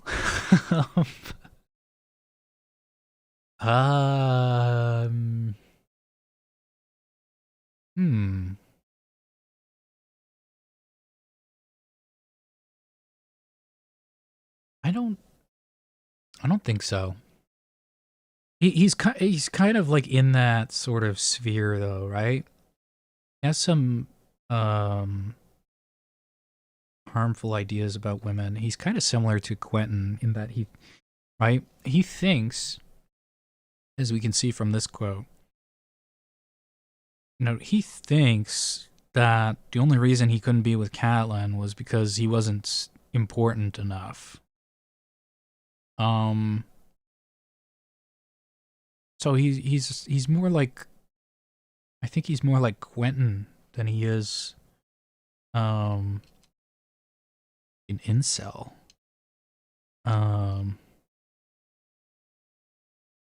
trying to think if there are incels in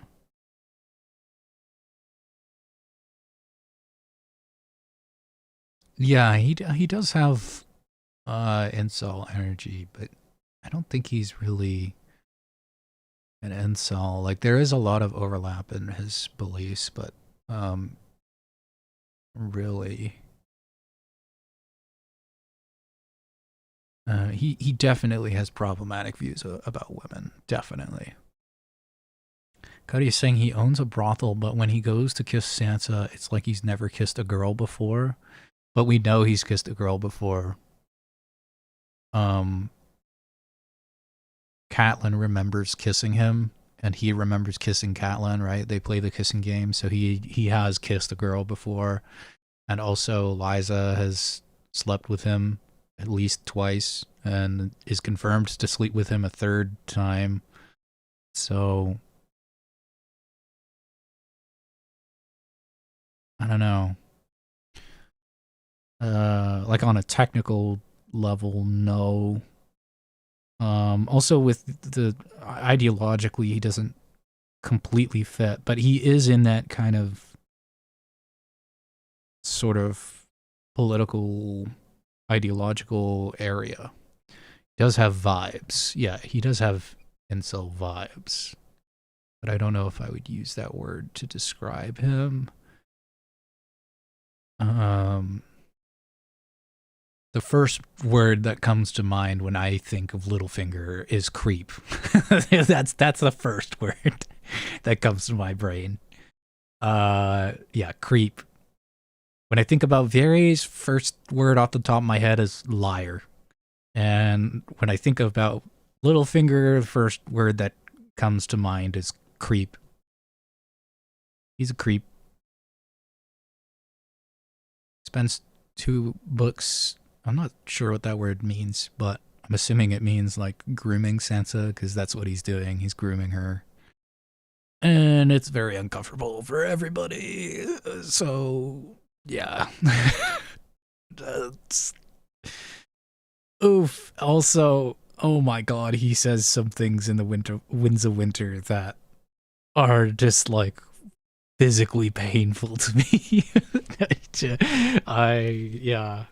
If you really want to see Littlefinger in like creep overdrive, read the Winds of Winter sample chapter. It's just the worst. It's just truly the worst. Anyways, we are done pretty much analyzing this chapter line by line. This was Sansa 5, Storm of Swords, giving you a closer look at how I write these videos and a closer look at the upcoming video. I think given that it's already 13,000 words, it's probably going to be a 20,000 word video. And again, like it, you know, this happened like pretty quickly. This was a 4-hour stream, and it came up with a few thousand words. I think it's definitely over 1,000 words per hour.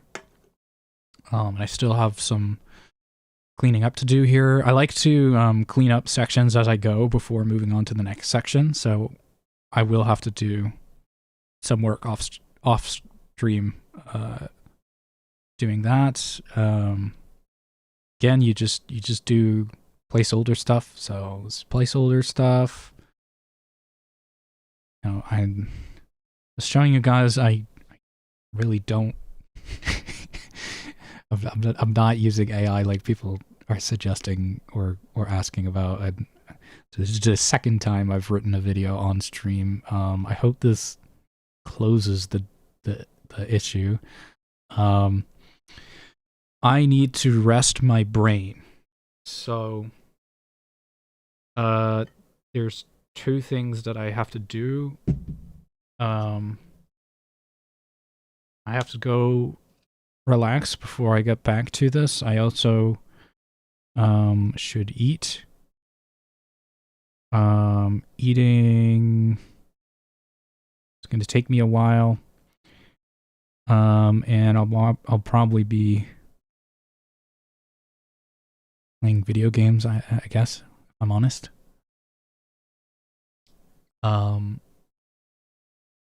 So yeah, in terms of working on this Joffrey's wedding video today, I think I'm done with that today. I think that's about all I can manage. Solid 4 hours of work is pretty good in my books. I don't know if the audience is interested in watching me play video games. Probably not. I'm not the best gamer. If I do that, it'll have to be a separate stream. Oh yeah, all this stuff. We don't need that anymore. We don't need this anymore. Is this a blank page here? I don't even know why this is here. Alright, what's the chat saying?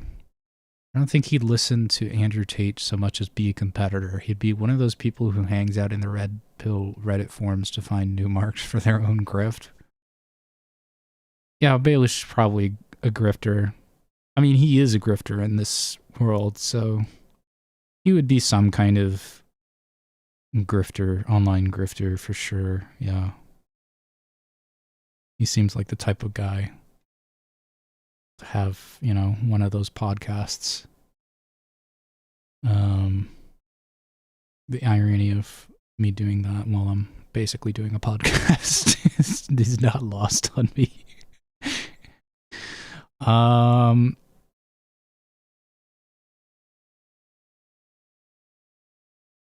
Yeah. I think I need to go cook my dinner and get on with my evening.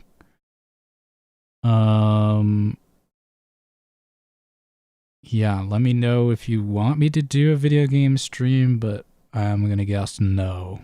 'Cause I don't think that. I think you guys are the type of people to be interested in that. I got no answers from chat, so I'm gonna take that as a no. Thank you for the stream. It's been a good time. Yeah, thanks for hanging out. And like I said, the stream will be available to watch afterwards, but I don't think at this point I'm going to go through a 4-hour stream and timestamp it. It's just not a good use of my time. Sorry. I mean, if somebody else wants to go through, I can attach it to the description, I guess, but yeah, it would take me like probably an hour or 2 hours to set up the timestamps, because I'd have to watch through the stream again at like 2 times speed and pause and mark everything. So it's just not really a good use of time for me to do that. Maybe there's some other way, but yeah, I don't know. I don't make any money off of these streams, like I said. This is just to build community. So I hope you guys have had fun. I've certainly had fun hanging out with you guys, and I'll see you guys soon. Take care.